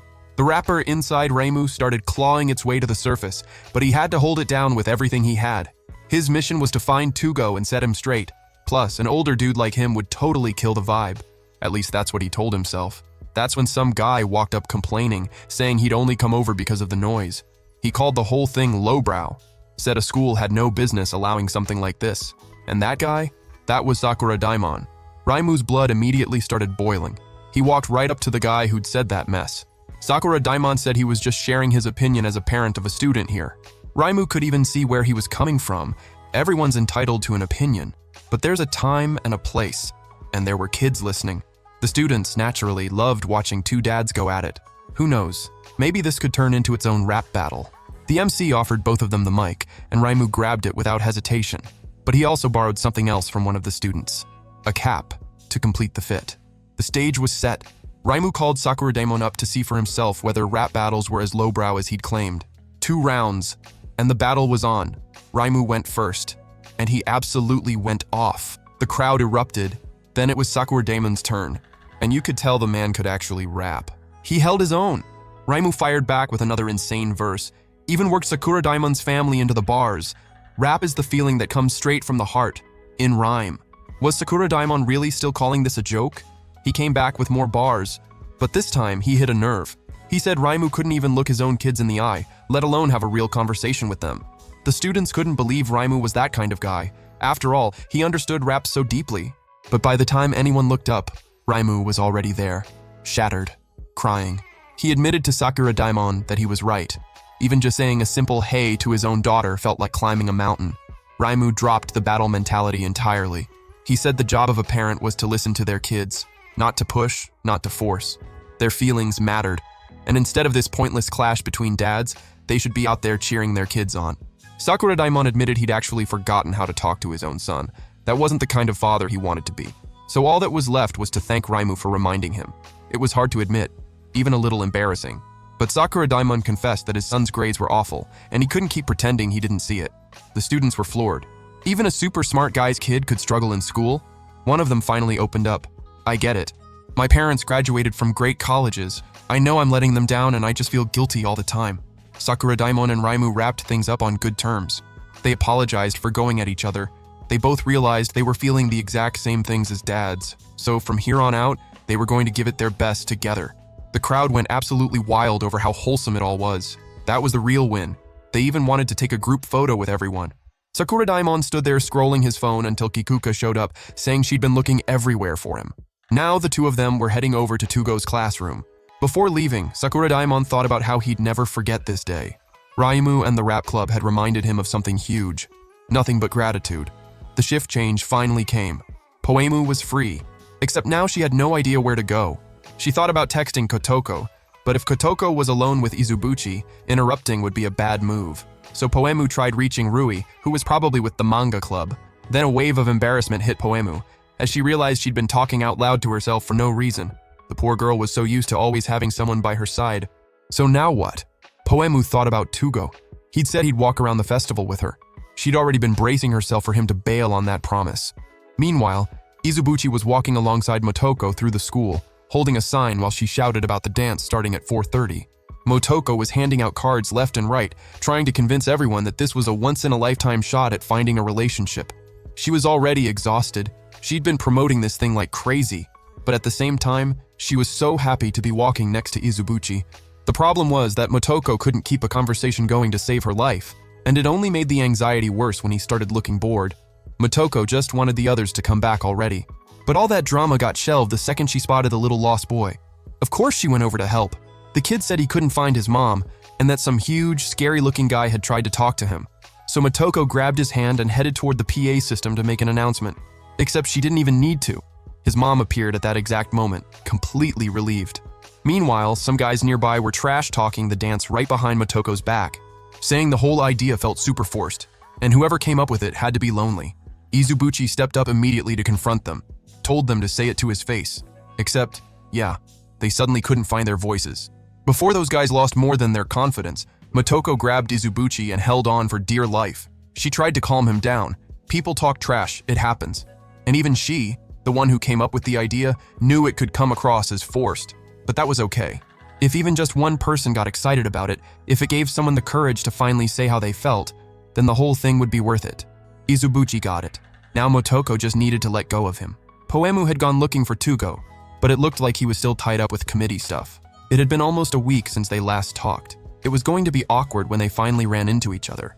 Poemu didn't even have a solid reason to still be this mad, and she knew it. Tugo was a model class rep. Of course, he was going to handle his committee duties exactly the way he always did. She knew that. It was just that there was this one thing. Suddenly, someone bumped right into Poemu at the top of the stairs. She went flying toward the floor. This was it. Game over. At the last second, Poemu was caught by a man. It was Sakura Daimon. Poemu thought he looked super familiar. But before she could say anything, he asked to see her foot, which honestly sounded super creepy. Sakura Daimon said he didn't care what she thought. He just wanted to check whether she'd sprained anything. And to prove he wasn't being weird, he pulled a white lab coat out of nowhere. The man was a doctor. Poemu was absolutely stunned. Who just walks around carrying a lab coat? Sakura Daimon checked her out, medically, and saw that she was totally fine, and he just started walking away. Before he got too far, Poemu thanked him. He turned back around and said that based on what she was wearing, she kind of looked like a delinquent. But then Sakura Daimon immediately caught himself. He couldn't just call Poemu a delinquent based on how she looked. He'd literally just learned that lesson the hard way. Poemu brushed it off. She just thought that guy was really, really weird. Now she was going to go have that serious conversation with Tugo. Izubuchi had been sprinting around looking for the girl who fell on the stairs, but a student stopped him, said everything was fine, that some guy in a white coat had already helped her out. Izubuchi couldn't believe it. Was it seriously that same man? Motoko was completely drained from all the running around when, out of nowhere, Nadeshiko called. Motoko picked up, and Nadeshiko immediately apologized for taking so long. She'd finally figured out a way to work on Kaoru. Meanwhile, Kaoru was out there side-eyeing students left and right. Everywhere he looked, people were getting into inappropriate relationships.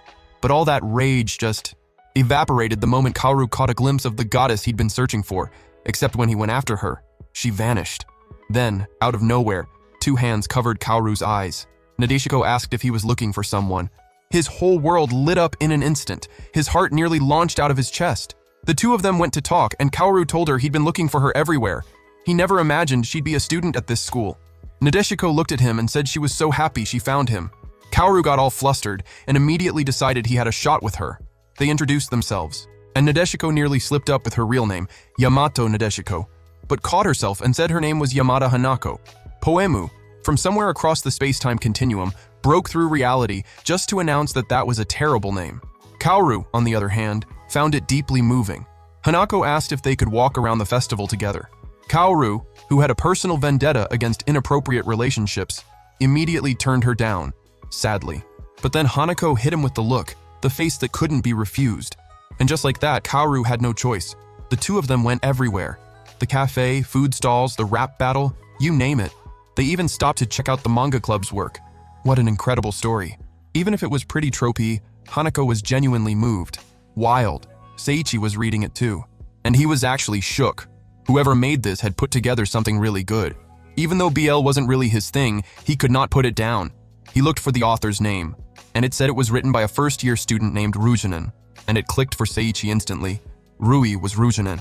Back with the other two, Kaoru and Hanako were sitting on a bench. Hanako was still buzzing with energy, and Kaoru actually noticed that this bold, larger-than-life personality reminded him of Nadeshiko, but he shoved that thought deep down immediately. Then Hanako said there was something she wanted to do. She wanted Kaoru to go to the dance with her. He was exactly the right person for it. Kaoru was fighting it with everything he had. He couldn't say yes, but right at that moment, both of them heard Motoko's voice cutting through the noise. It was 4:30, time for the dance. Anyone who wanted to join, head to the gym. Kaoru stormed off radiating pure, uncut rage. And meanwhile, everyone was already making their way to the party.